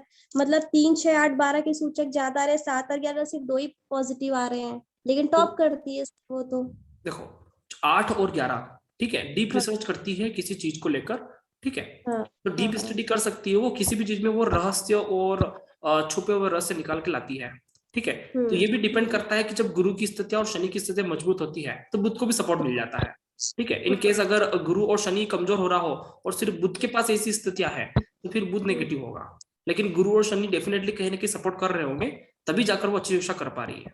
हाँ सर, गुरु सपोर्ट कर रहे हैं सर। बिल्कुल, क्योंकि गुरु सपोर्ट करेगा तो ही उसका कॉम्बिनेशन सक्सेसफुल है, वरना बुध ऐसा कॉम्बिनेशन दे और गुरु और शनि सपोर्ट ना करे तो व्यक्ति का फिर नया पानी में है ना। शनि सपोर्ट नहीं कर रहे, सिर्फ गुरु सपोर्ट कर रहे हैं। कोई बात नहीं, अगर शनि सपोर्ट नहीं कर रहा है, सिर्फ गुरु सपोर्ट कर रहा है, ये लड़की सिर्फ और सिर्फ अच्छी शिक्षा ले पाएगी, फिर भी किसी फील्ड में रिसर्च नहीं कर पाएगी, देखना, ठीक है। अच्छा, हाँ, चाहे कितनी इंटेलिजेंट हो जाए। जी सर, जी ठीक है sir, thank you sir. Okay ma'am. जी रंजना मैम। सर मैं एक सवाल कर रही थी कि जैसे किसी की सूचक में यदि 2 नंबर आए ही ना, उसका कैरियर क्या होगा? क्या हुआ? मतलब 10 और 11 तो है सूचक में, 9 के साथ है, लेकिन 2 नंबर नहीं है, फिर क्या होगा? तो नवम, तो जो ग्रह साथ में होगा ना, जैसे कि नवम भाव से जुड़े हुए कैरियर जब हम पढ़ेंगे तो उस तरह का कैरियर होगा, ठीक है। अभी हम सिर्फ द्वितीय भाव से जुड़े हुए कैरियर पढ़ रहे थे, तो वो वाला भाव से जुड़ा हुआ कैरियर नहीं होगा, तो अन्य दूसरे भाव आ सकते हैं ना, उससे जुड़ा हुआ कैरियर होगा, ठीक है। ठीक है सर, मैं तो घबराई गई कि 2 नंबर तो है ही नहीं मेरी फैमिली में। अभी तो सारे 12 भाव को हर व्यक्ति का कैरियर निकलेगा, हर सभी 12 भाव के कैरियर कुछ न कुछ होंगे, ठीक है। तो अभी जिसका द्वितीय भाव का कैरियर कनेक्शन था उन लोगों को काफी अच्छा लगा, कल हम तृतीय पढ़ेंगे, चतुर्थ पढ़ेंगे, पंचम पढ़ेंगे, सबका नंबर आएगा, आप अपनी कुंडली को रिलेट कर सकते हो, है ना। ठीक है सर, थैंक यू। सर जो हाउसवाइफ होती है सर, उनका क्या होगा? उनका क्या होगा? वो अच्छा ही होगा। उनका क्या होगा? रोटी बनाती रहेंगी, वो रोटी बनाती रहेंगी और क्या करेंगी। नहीं, अच्छा ही है। देखो मैं बताया था ना कि मेल और फीमेल में फर्क होता है, ठीक है। मेल गुरु होता है और फीमेल शुक्र होती है, तो शुक्र से जुड़ी हुई चीजें मतलब फैशन डिजाइनिंग, गाना और मतलब क्या बोलते हैं उसको आप, इंटरनल प्लेनेट जितने भी कार्य होते हैं उन चीजों पे ज्यादा फोकस करते हैं। अब खाना बनाना भी एक इंटरनल प्रोसेस है, आमतौर पे लेडीज को ही ज्यादा शौक होता है, इंटरेस्ट से ही कार्य होता है, अपन किसी को थोप नहीं सकते, ठीक है। अगर जेंट्स से खाना बनाएगा उसको इतना मजा नहीं आएगा, लेडीज बनाते उसको ज्यादा अच्छा लगता है, ठीक है। तो वो सारी चीजें प्रोसेस में है। जी सर, ठीक है sir, thank you sir. Gents खाने में कैरियर बनाते हैं। क्या हुआ? हेलो सर, मेरी जेंट्स खाना बनाने में अपना कैरियर बनाते हैं ना, मैं क्या बोल रहा हूँ। हाँ, लेकिन शौक से नहीं बनाते। उसका भी कॉम्बिनेशन बताऊंगा कि कौन सा व्यक्ति खाना बनाने में एक्सपर्ट होता है, ठीक है। उसका भी कॉम्बिनेशन, लेडीज तो एक्सपर्ट होती ही है, लेकिन कौन सा एक विशेष एक्सपर्ट होता है, स्पेशल कैटेगरी में आता है, उसका ही बताऊंगा। जी सर। सर मेरा आवाज आ रही है? गुरुदत्त सर, आपका आवाज आ रहा है? अच्छा, हाँ सर, आ रही है। नमस्ते सर, मेरे 2-3 सवाल है, जल्दी पूछ लेता हूँ सर। पूछो। सर मेरे कुंडली में ना खाली मून में 10-11 देते हैं और 11 कहीं नहीं है, तो क्या मैं मान लूं कि मेरी इच्छा कभी जल्दी होती भी नहीं एक्चुअली, तो यही वजह है कि मेरी इच्छा पूर्ति में अक्सर समय लगता है। देखो 11th हाउस का स्वामी कौन है आपकी कुंडली में? मून में आ रहा है सर 10-11। मून में 10-11 आ रहा है, लेकिन भाव 11 का स्वामी कौन है, मैं पूछ रहा हूँ। 11 का स्वामी मतलब सर समझा, मतलब कौन से लग्न की कुंडली आपकी? मेरा वर्गो है सर। कन्या लग्न की कुंडली है? हाँ, कन्या। कन्या लग्न की कुंडली में 11th हाउस में कर्क राशि आती है, मतलब मुनि आ रहा है, ठीक है। हाँ जी। तो चंद्रमा आपका 10 और 11 दे रहा है, ठीक है। बाकी कोई भी ग्रह 10 और 11 नहीं दे रहे हैं। नहीं दे रहे सर, ठीक है। तो इसका मतलब हम ये समझेंगे कि व्यक्ति का 10 और 11 बहुत कम ग्रह देते हैं, तो व्यक्ति को थोड़ा सा स्ट्रगल आता है अपनी हर कार्य को पूरा करने के लिए। जी सर, हर चीज में स्ट्रगल है मेरे को, जॉब में तो बहुत है। मतलब उसकी लग्जरी लाइफ को हमेशा, जब भी हम लग्जरी लाइफ देखेंगे या अच्छा इनकम देखेंगे, तो 10 और 11 की एक्टिविटी बहुत ज्यादा होना चाहिए, खासकर पंचम और नवम के साथ हो जाए तो बहुत बढ़िया। लेकिन अगर एक ही ग्रह 10 और 11 दे रहा है चंद्रमा, और बाकी ग्रह नहीं दे रहे हैं, तो कहीं ना कहीं हम ये समझ सकते हैं कि व्यक्ति को थोड़ा सा स्ट्रगल रहता है, ठीक है, धन के मामले में, और इच्छा पूर्ति उसकी धीरे धीरे होती है, एकदम से नहीं होती है। ठीक है, ठीक है सर। सर मैं एक और जल्दी जल्दी पूछता हूँ, बाकी को भी मैं टाइम देता हूँ। कोई बात नहीं सर, मुझे एक और सवाल पूछना था कि जैसे सूचकों में सर अगर स्कूलिंग और कॉलेज के हम जो देखते हैं ना लेवल ऑफ एजुकेशन में, अगर मिक्स आते हैं, एक पॉजिटिव आएगा एक नेगेटिव आएगा, तो किस तरफ जाएगा सर? मतलब कि बुद्ध का मान लीजिए सर, हाँ समझे कि बुद्ध है, स्कूली शिक्षा 4 भी आया है, लेकिन साथ में 6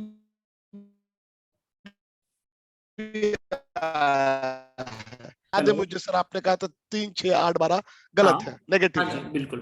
तो एक पॉजिटिव भी अगर एक नेगेटिव भी आ गया, देखो इसमें भी सबसे नेगेटिव कॉम्बिनेशन तो फिर 2 नेगेटिव और एक पॉजिटिव आया। कोई बात नहीं, मैं बताता हूँ। इसमें भी सबसे नेगेटिव कॉम्बिनेशन होता है 3rd और 8th हाउस का, ठीक है। ओके। तीसरा भाव और 8वां भाव सबसे नेगेटिव कॉम्बिनेशन है, खासकर शिक्षा के मामले में, ठीक है, क्योंकि ये 4th हाउस से 12th होता है 3rd हाउस, और इधर 9th हाउस से 8th होता है, 12th होता है 8th हाउस। तो तृतीय भाव और 8th हाउस का कॉम्बिनेशन जब भी आता है, शिक्षा में रुकावट हमेशा आएगा, ठीक है। बाकी अन्य कॉम्बिनेशन इन सारे कॉम्बिनेशन से कम नेगेटिव है, ठीक है।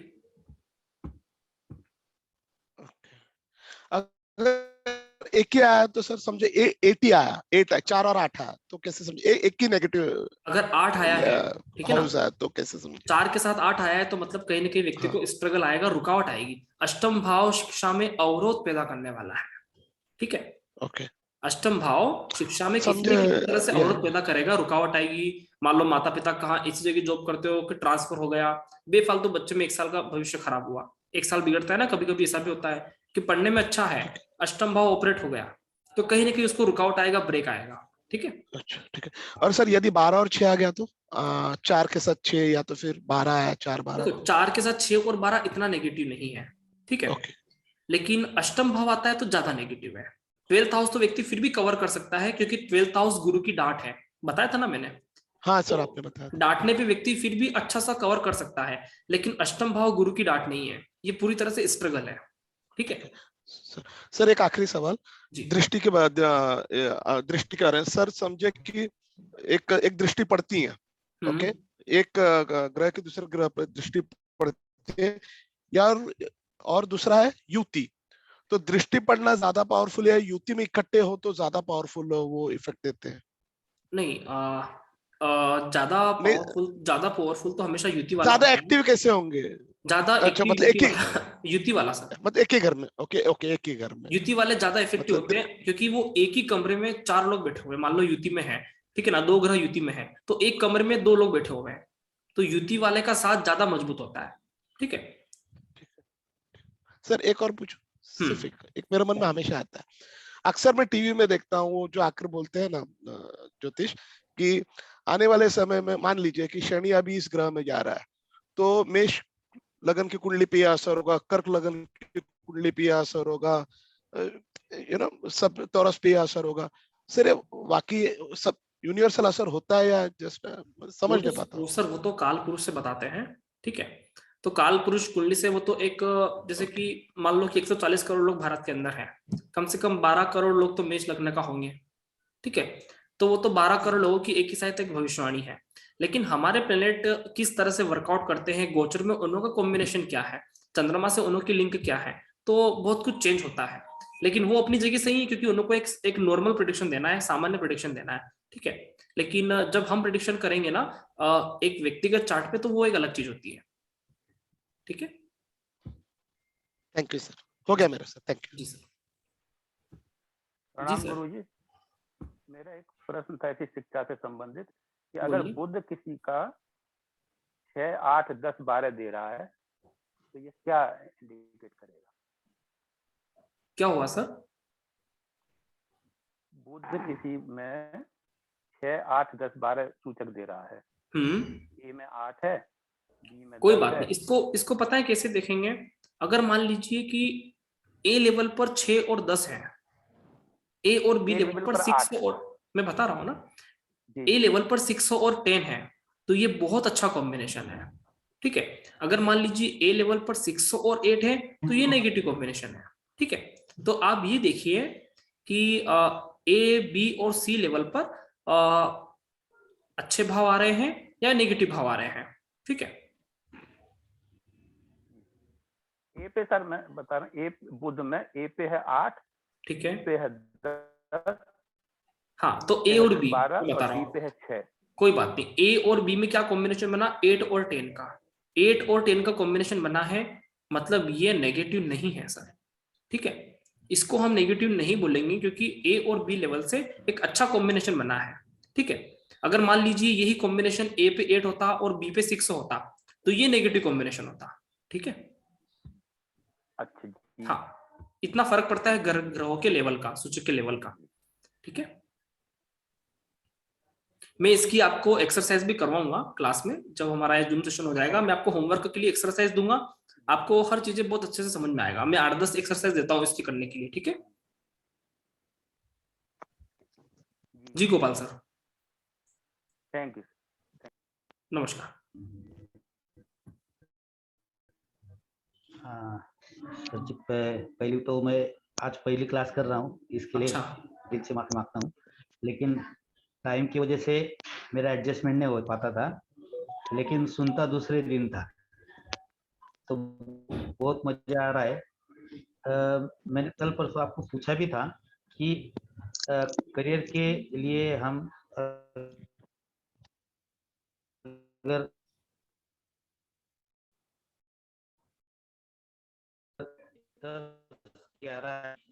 तो आप जो दूसरे घर से क्या, तीसरे घर से क्या, तो ये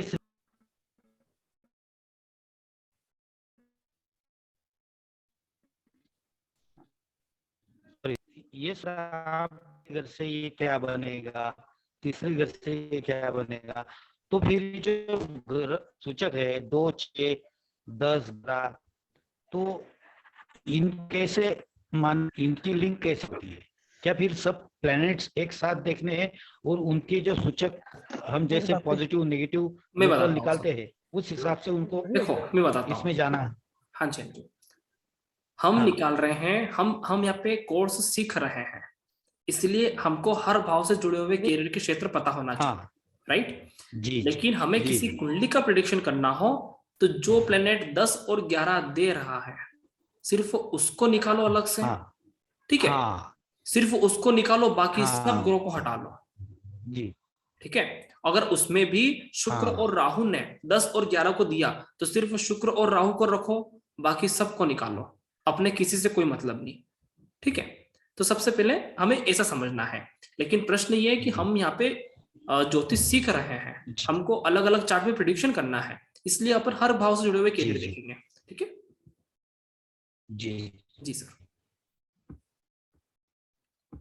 सर एक सवाल पूछना है कि अगर मान लीजिए किसी हॉरोस्कोप में सेकेंड हाउस सिर्फ को छोड़ के एक्टिवेट हो, तो सेकेंड हाउस को छोड़कर सेकेंड हाउस सिर्फ 2 प्लैनेट को छोड़ के हर भाव में एक्टिवेट हो तो मतलब उसका फैमिली, कुटुंब, वाणी, इन चीजों से कुछ ना कुछ रिलेशन बनेगा ही बनेगा, या तो फैमिली के साथ वर्क करता होगा या फिर वो अपने वाणी से, ठीक है, पैसा कमाता होगा।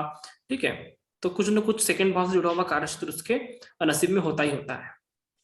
और सर जैसे 11 नंबर भी मतलब कई प्लैनेट्स शो कर रहे हो, मतलब तो उसका कैरियर का हो, अगर वो 2, 4, 5, 9, 11 दे रहा हो राहु सब लॉर्ड लेवल पे, और दे रहा हो 2, 3, 7, 10, 11, 12, तो सर मतलब राहु तो चेंज ऑफ कैरियर देगा इसको, तो ये क्या फील्ड में जाएगा सर? राहु देगा कैरियर मैम इसको। ठीक है, तो मैं इसको आने वाले टाइम पे इसको पूरा तरह से जब दशम भाव और 11th हाउस की कॉम्बिनेशन बनाएंगे ना, तो मैं पूरी तरह से हर एक कैरियर को एक्सप्लेन करूंगा। फिर भी मोटे तौर पे आप ऐसा बोल सकते हो कि राहु की युति जिससे होती है, ठीक है, राहु की युति जिससे हो रहा है उस भाव से जुड़ा हुआ कैरियर पकड़ लो। ठीक है, राहु 12th हाउस में है सर, तो राहु 12th हाउस में किससे युति बन रहा है? किसी से युति नहीं बन रहा, किसी से युति नहीं है, तो 12th हाउस से जुड़े हुए कार्यक्षेत्र उसके हम मान के चल सकते हैं। ठीक है। तो 12th हाउस में सर ये वास्तु एस्ट्रो ये सब आता है, ओकल्ट साइंस आता है ना। मीन राशि है गुरु की, और गुरु की स्व राशि, शुक्र की उच्च राशि, पूरी तरह से ओकल्ट साइंस वाली राशि है। ठीक है, दिव्य ज्ञान इसकी राशि है ना। सर जॉब के कारक ग्रह शुक्र राहु, तो बिजनेस के कारक ग्रह क्या है सर? जॉब के कारक नहीं, कैरियर का कारक शुक्र और राहु है। अच्छा, और सर बिजनेस के? कैरियर का कारक शुक्र और राहु है। अच्छा ठीक है ना। उसमें जॉब और इसकी तो बात ही नहीं किया मैं। ठीक है, कौन सा व्यक्ति जॉब करेगा वो हम जरूर छठे भाव से देख लेंगे, और कौन सा व्यक्ति बिजनेस करेगा ये हम 7th हाउस से देख लेंगे, ये जरूर कवर करेंगे, है ना। ठीक है सर। ठीक है, हाँ। सर अगर किसी के में 2 लेवल का सूचक आ ही नहीं रहा हो तो? अच्छी बात है ना, 2 का नहीं आ रहा तो किसी और का आएगा, तो कुछ और कार्य करेगा। हर कोई व्यक्ति गायक थोड़ी बनेगा। नहीं तो 2 लेवल, जैसे ये जो अनमोल धन वाला था उसमें जो थे 2, 5, 7, 10, तो जैसे शुक्र और गुरु 10 दे रहा है, 7 दे रहा है, लेकिन 2 नंबर नहीं दे रहा। 2 नहीं दे रहा है तो 5 दे रहा है क्या? नहीं सर, 5 भी नहीं दे रहा। 8 गुरु 11, 8, 10 तो फिर उसका, हाँ, तो फिर वो उस भाव से जुड़े हुए कार्य करेगा। ठीक है, 7 और 10 दे रहा है तो व्यापार करेगा, लेकिन अनमोल धन का व्यापार ना करे। ठीक है ना।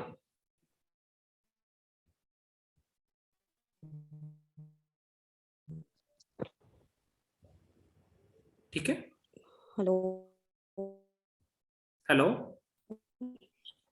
हेलो, पर व्यापार तो उसी चीज का है, लेकिन जैसे गोल्ड का ही बिजनेस है। गोल्ड का ही बिजनेस है जी। तो इसमें कोई भी ग्रह सेकंड भाव का सूचक नहीं बना रहा है। कोई भी, सिर्फ मंगल बना रहे सर। मंगल बना रहा है। अच्छा, बाकी कोई भी ग्रह सेकंड भाव का सूचक नहीं बना रहा है। हेलो। हाँ, सिर्फ मंगल बना रहे हैं सी और डी लेवल पे। हेलो। और थर्ड हाउस का सूचक कौन बना रहा है? थर्ड हाउस का शनि बना रहा है बी लेवल पे, गुरु बना रहा है डी लेवल पे। ओके, देखो पराशरी में एक नियम आता है, जब भी ऐसे ऐसे केसेस आते हैं, ठीक है, तो एक और सिद्धांत है भावाद्भवम का सिद्धांत। ठीक है, कि जब भी कोई भाव से कार्य नहीं हो पा रहा है तो उसी भाव से उतना आगे बढ़े। तो द्वितीय का द्वितीय कौन सा होता है? तृतीय होता है।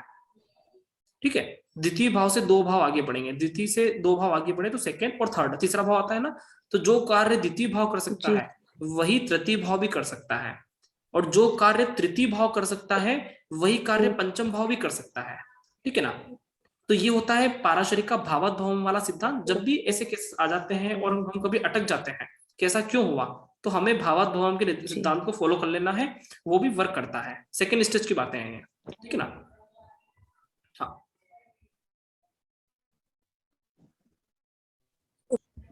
ठीक है ना। अब ऐसी बहुत सारी चीजें निकल के आएगी जो जब हम प्रैक्टिस करेंगे चार्ट को लेकर, तब हमारे अलग अलग सूत्र और भी निकल के आएंगे। जैसे अब ये निकल के आया भावाद्भवम सिद्धांत, हालांकि ये वैदिक पाराशरी का नियम है और मैं इसको प्रैक्टिस प्लेटफॉर्म में ही क्लियर करवाता हूँ मोस्टली। ठीक है, लेकिन इसका आप महत्व समझ के चले, है ना। जब भी हमें लगता है कि यार इस भाव का कार्य कोई नहीं कर रहा है, जैसे कि 11th हाउस का, मैं एक आपको 11th हाउस की भी एक बात बताता हूँ। 11th हाउस का भावाद्भवम सिद्धांत देखो, 11th से 11th तक काउंट करेंगे, कौन सा भाव आएगा?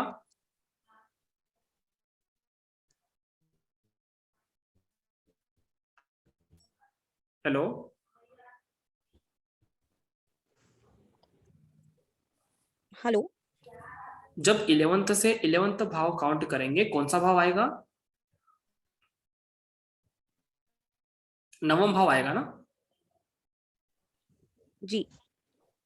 भावाद्भवम सिद्धांत के अनुसार जब भी हम किसी भी भाव से उतने भाव आगे बढ़ते हैं, तो वैदिक वालों ने क्या बताया कि 9वां भाव भाग्य का, राइट जी, 9वां भाव भाग्य का है और 11th हाउस लाभ का है। अच्छा, लाभ का भी लाभ क्या होता है? वही तो 9वां होता है कि जब किसी व्यक्ति का 11th हाउस ऑपरेट ना हो रहा हो तो उसकी भरपाई कौन करेगा? उसकी भरपाई कर सकता है 9वां भाव। 9वां भाव प्रबल है, व्यक्ति का इच्छा पूर्ति फिर भी होगा। ठीक है, क्योंकि वो 11th का 11th हाउस है, भावाद्भवम में है ना। हेलो। हाँ जी जी सर। हाँ जी। हाँ जी सर। हाँ बोल। हेलो। हाँ जी सर। बर क्लियर हो गया? मेरी आवाज आ रही है? हाँ, किसी का कोई और प्रश्न है क्या? येणार आहे का? मला वाटतं बोलिए सर। आपलं नारायण गुरुजी नाही का? नहीं sir, thank you so much sir, बहुत ही बढ़िया क्लास। ओके, मैं अब एक बात कहना चाह रही हूँ।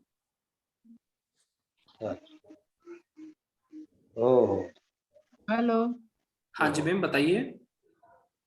सर मैं ये कह रही हूँ कि हमारी क्लास तो बहुत अच्छी है, आपके स्टूडेंट्स भी बहुत अच्छे हैं, लेकिन आपके स्टूडेंट्स में आपको कैटेगरी पड़ेगा।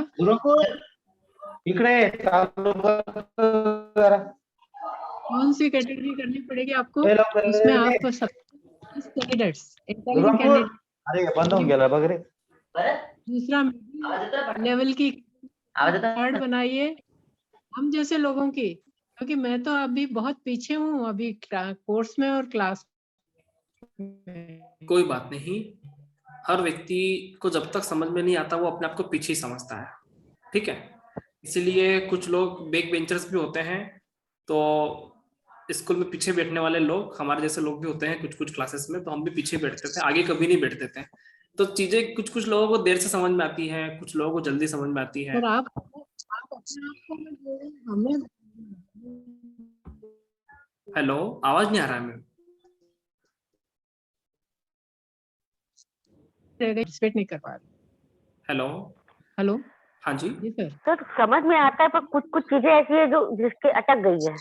मैडम एक मिनट बात सुनिए, मैं बात तो कर लूं पूरी पहले। बोलो बोलो बोलो। पीछे रह रहे। मैं ये कह रही हूँ कि जैसे कि मैं सूचक में बहुत पीछे हूँ, तो सूचक का अभी माइंड में सेट नहीं हुआ है, तो इसके कारण क्या होता है आगे के रुक जाती हूँ। देखो मतलब आपकी उम्र अभी 65 के पार है ना? नहीं तो सर, क्या होता है कि जितना तेज दिमाग बुध का चलता है उतना तेज दिमाग शनि का नहीं चलता। तो ये तो आप में नैसर्गिक गुण है कि आप शायद पहले इंटेलिजेंट रहे होंगे, इसलिए बोलते हैं कि भैया शिक्षा का समय बचपन का, इनको बचपन में पढ़ा लो, जितना पढ़ना हो पढ़ ले भैया। अब तू 25 30 40 50 60 साल के बाद पढ़ोगे तो फिर शनि कितना ताकत देगा? बुध जितना होशियार नहीं है शनि, ठीक है। तो धीरे धीरे चीजें समझ में आएगी आपको।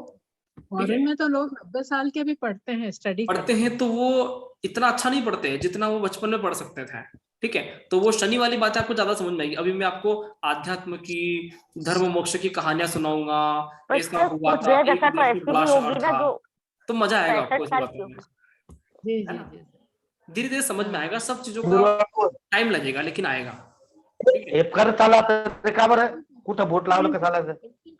शायद मैं उसमें खरा नहीं कर पा रही हूँ। देखो शनि और बुध दोनों एक जैसे होते हैं, बता रहा हूँ आपको। बुध वाले खाते हैं डेयरी मिल्क, अच्छा, और शनि वाले खाते हैं क्रोसिन, ठीक है। इन दोनों को रोज टेबलेट चाहिए, ठीक है। शनि और बुध दोनों एक जैसे हैं। बुध खाता है मीठी टेबलेट, उसको भैया डेयरी मिल्क लाओ, मेरे को ये खाना है वो खाना है। शनि को बेचारे क्या कड़वी टेबलेट खाओ, क्रोसिन गोली खाओ, बीपी की गोली खाओ, शुगर की गोलियां खाओ, ठीक है। तो दोनों में फर्क नहीं है, लेकिन मीठी गोली खाने वाला व्यक्ति अच्छे से पढ़ता है, कड़वी गोली खाने वाला व्यक्ति थोड़ा सा समय लगता है, उसका बेचारा वैसे परेशान है वो, तो थोड़ा समय लगेगा लेकिन आप सीखोगे, इसमें कोई दो राय नहीं है ना? वो तो लगन है, बट अभी वही है कि सुलोचना जी मैं आपको रोकूंगा, अभी कुंडली पे डिस्कस मत करो, शायद किसी के और भी डाउट रह गए हैं, हम उनको ले लेते हैं, है ना? 2 मिनट रुकते हैं। हाँ ठीक है सर, मैं निकलना चाह रही हूँ क्लास में से। आपको बहुत बहुत धन्यवाद। Okay ma'am, thank you very much. 3-4 call आ रहे हैं, इसलिए मुझे कोई बात नहीं, कोई बात नहीं जी मैम, नमस्कार। ठीक है, किसी का और भी कुछ डाउट है क्या? धन्यवाद आपको जी सर, एक रिक्वेस्ट, लेकर ऐसा ही सेशन एडवांस भी कर लीजिए। एडवांस कोर्स में आप थोड़ा सा बहुत अच्छा लगता है डिस्कस करेंगे, कोई दिक्कत नहीं है। पहले हम यहाँ से थोड़ा सा रिलैक्स हो जाए, है ना? एडवांस में भी करेंगे। एडवांस कोर्स के लिए तो मैं आपके साथ 8 महीने तक हूँ, है ना? बेस 11 वालों को तो मेरे को 4 महीने में छोड़ना है, ठीक है। तो आपके साथ मुझे लंबा चलना है अभी, है ना? वहाँ पे भी करेंगे सर। एडवांस कोर्स भी होगा क्या सर? महीने में एक बार ही कर लीजिए। करेंगे डेफिनेटली करेंगे मैम। अंजलि मैम। हाँ जी सर, अपना ये कोर्स, सर ये अपना कोर्स खत्म होने के बाद में एडवांस केपी भी होने वाला है? सर ये महा एडवांस कोर्स है जो हम पढ़ रहे हैं, ठीक है। उसके बाद हम एडवांस कोर्स पढ़ेंगे। अगर आपका इंटरेस्ट होगा, रुझान होगा तो पढ़ेंगे, कोई दिक्कत नहीं है। इस कोर्स में मैं आपको लगभग सारी बातें सिखाऊंगा, कोई दिक्कत नहीं। आपके साथ हमेशा जुड़े रहेंगे। डेफिनेटली सर, डेफिनेटली एक और कोर्स है सीरीज वाला, बड़ा इंटरेस्टिंग कोर्स होगा, है ना? हाँ ठीक है, किसी को कोई और प्रश्न पूछना है क्या?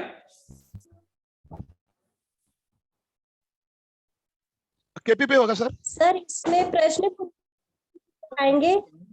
क्या हो गया सर? मैं एक बात पूछूं? मेरा एक प्रश्न सर, मेरा 60 साल के बाद करियर शुरू हो सकता है कि नहीं? क्या बोल रहे हैं? सर वो कह रही है कि 60 साल के बाद करियर शुरू कर सकती है कि नहीं? क्यों नहीं होता है? 60 साल के बाद लोग शादियां करते हैं, बहुत सारे काम चालू करते हैं, उसमें क्या करियर क्यों चालू नहीं होगा? देखो, व्यक्ति को हमेशा ऐसे जीना चाहिए कि भैया आज ही नया दिन है, ठीक है? तो बहुत कुछ हो सकता है। 60 साल कोई छोटी बड़ी उम्र थोड़ी है मेरे हिसाब से। अभी तो 40 साल और बाकी हैं लगभग, और काल पुरुष कुंडली के अनुसार तो 60 साल और बाकी, अभी तो आधे ही चले हो, ठीक है? तो अभी लंबा चलना है। अपने मन में रखो विश्वास, है ना? चंद्रमा बहुत पावरफुल ग्रह है। 60 साल के बाद भी लोग अमेरिका और इधर जैसे वेस्टर्न कंट्री में तो 60-65 साल के बाद शादियां करते लोग, ठीक है? उनको लगता है नहीं कि हम बूढ़े हो गए, ठीक है? अभी तो सर क्रॉसिंग की सर रिकॉर्डिंग मैं रिकॉर्डिंग सर मेरा एक प्रश्न था सर। जी जी जी sir, I have a question.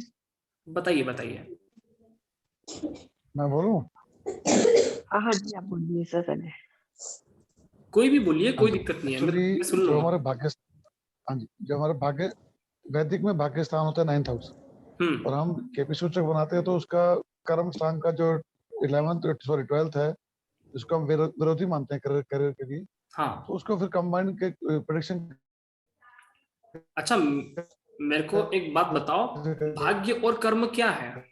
भाग्य और कर्म आपस में एक दूसरे के विरोधी ही हैं, ठीक है? आपने कर्म किया, आप उसका पैसा लेना चाहते हो। आपने कहाँ पे व्यापार किया, कहाँ पे नौकरी किया, तो आप उसका पैसा लेना चाहते हो, ये आपका कर्म है, ठीक है? और जहां पे आपने कुछ नहीं किया फिर भी आपको भैया प्रमोशन मिल जाए, तो ये आपका भाग्य है। तो भाग्य व्यक्ति को बिना कर्म किए देता है, और कर्म से व्यक्ति को करना पड़ता है, इतना फर्क है। इसलिए तो भैया 10th हाउस अपन कर्म सिद्धांत की बात कर रहे हैं, ठीक है? जब हम कर्म करेंगे तो हमें भाग्य का भी साथ मिलता है, इसमें कोई दो राय नहीं, ठीक है? एक चीज, हेलो, हाँ जी, हेलो जी, अगर किसी की डेट ऑफ बर्थ ना हो तो उसके कंडीशन में कैसे करें? डेट ऑफ बर्थ ना हो तो फिर ज्योतिष छोड़ो, हस्तरेखा पे जाओ, सामुद्रिक विज्ञान पे जाओ। अपने बिना डेट ऑफ बर्थ वाले क्या करें? हमारा तो जन्म कुंडली से काम है, डेट ऑफ बर्थ भी चाहिए और टाइम भी चाहिए और प्लेस भी चाहिए, तो जाके भैया जन्म कुंडली बने। नहीं हो तो फिर हस्तरेखा वालों के पास जाइए, ठीक है? मैंने ग्रुप में एक डिटेल डाली है, तो फ्यूचर देखना है। अभी किसी सर ने सिंगिंग के लिए बोला, सिंगिंग के लिए कोई डेट ऑफ बर्थ दीजिएगा, किसी का बच्चे का है फ्यूचर के लिए सिंगिंग का।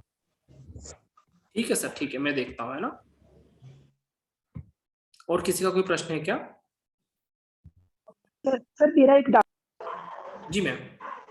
सर अगर जो ग्रह 10 और 11 के सूचक नहीं देते, उसी ग्रह की दशा अंतरदशा में किसी ने अपना करियर बनाया हो, तो वो कैसे हो सकता है?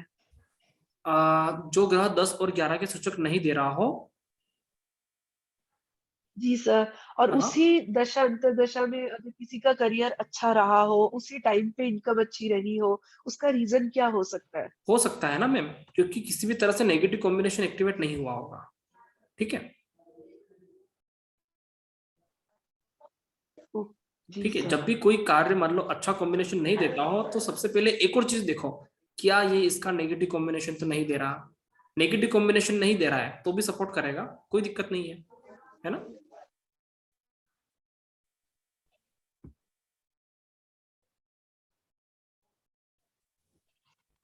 ठीक है, उसको अच्छा न्यूट्रल में भी हम करियर को अच्छा मान सकते हैं, न्यूट्रल सूचक को भी उसको अच्छा ही सूचक मानेंगे। अगर कोई ग्रह नेगेटिव कॉम्बिनेशन क्रिएट नहीं करता है तो वो डेफिनेटली उसको अच्छे सूचकों में ही काउंट करें, ठीक है? जी सर, जी सर, जी सर। और जो ग्रह अगर अच्छे कॉम्बिनेशन देता है, 10 और 11 की कॉम्बिनेशन दे रहा है, तो वो तो बहुत अच्छा हो गया है, वो तो पूरी जवाबदारी से कर रहा है, ठीक है?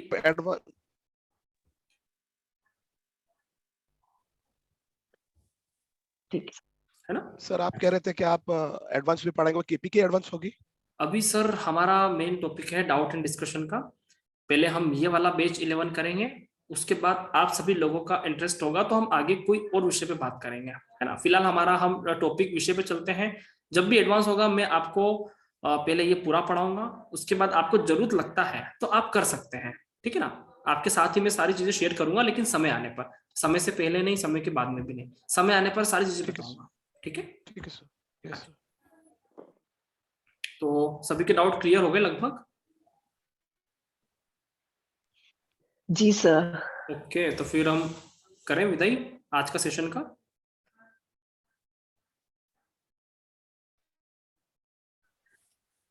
हेलो सर, बहुत बहुत धन्यवाद सर। प्लीज एक कुंडली को लेकर सेशन आपको काफी अच्छा लगा होगा।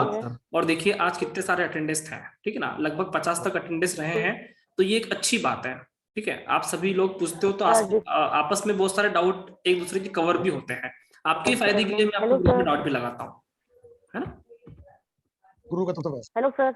हाँ जी नमस्कार सर, बहुत बहुत धन्यवाद। जी sir, thank you very hello much. Sir. हाँ जी मैम बोलिए।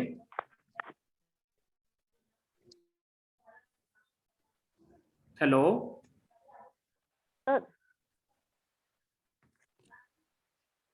हाँ जी बोलिए मैम। सर मेरी वॉइस जा रही है? आपकी वॉइस आ रही है मैम, आप तो क्वेश्चन पूछिए, कोई दिक्कत नहीं है। Hello sir. Hello sir. हाँ जी क्या हो गया, आवाज आपकी वॉइस आ रहा है मुझे, आप बोल सकते हैं। सर आवाज नहीं आ रही मेरी? आप हेलो? मुझे तो आ रहा है। आ रही आवाज? हेलो सर, ये पूरी एक किसी की कुंडली उठा के पूरा सूचक के साथ एक समझा दीजिए, बस इससे पूरे डाउट क्लियर हो जाएंगे मेरे। मैं समझाता हूँ मैम, है ना, एग्जाम्पल चार्ट देके समझाता हूँ, ठीक है ना। हाँ जी ये कुंडली का अभी तक का पूरा एक समझा दीजिएगा अगली किसी क्लास में, या फिर मुझे बना के दे दीजिएगा। मैं कोशिश करता हूँ मैम, है ना, अगर पॉसिबल होता है तो मैं आपको भेजता हूँ, ठीक है जी। ओके, तो आज का सेशन जो जो डाउट मेरे वो क्लियर हो जाएंगे, सूचक कब मेरे क्लियर हो जाएंगे। कोई बात नहीं, देखो अगर किसी भी तरह के डाउट हमारे यहाँ पे रह जाते हैं आप मुझे पर्सनली डाउट पूछ सकते हो। जूम सेशन तो हम रखते हैं कि हमारा सबका एक साथ डाउट क्लियर हो जाए। अगर आपका नहीं होता है तो आप मुझे पर्सनली व्हाट्सएप कर सकते हैं, मैं वहां पे आपको हमेशा हेल्प करूंगा, ठीक है। ठीक है,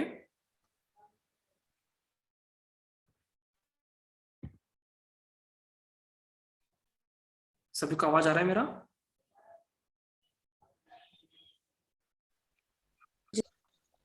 चलिए, तो आज का सेशन ही समाप्त करते हैं। सभी का बहुत बहुत धन्यवाद। जी sir, thank you so much. नमस्कार। धन्यवाद सर। Thank you sir. धन्यवाद। Thank you sir.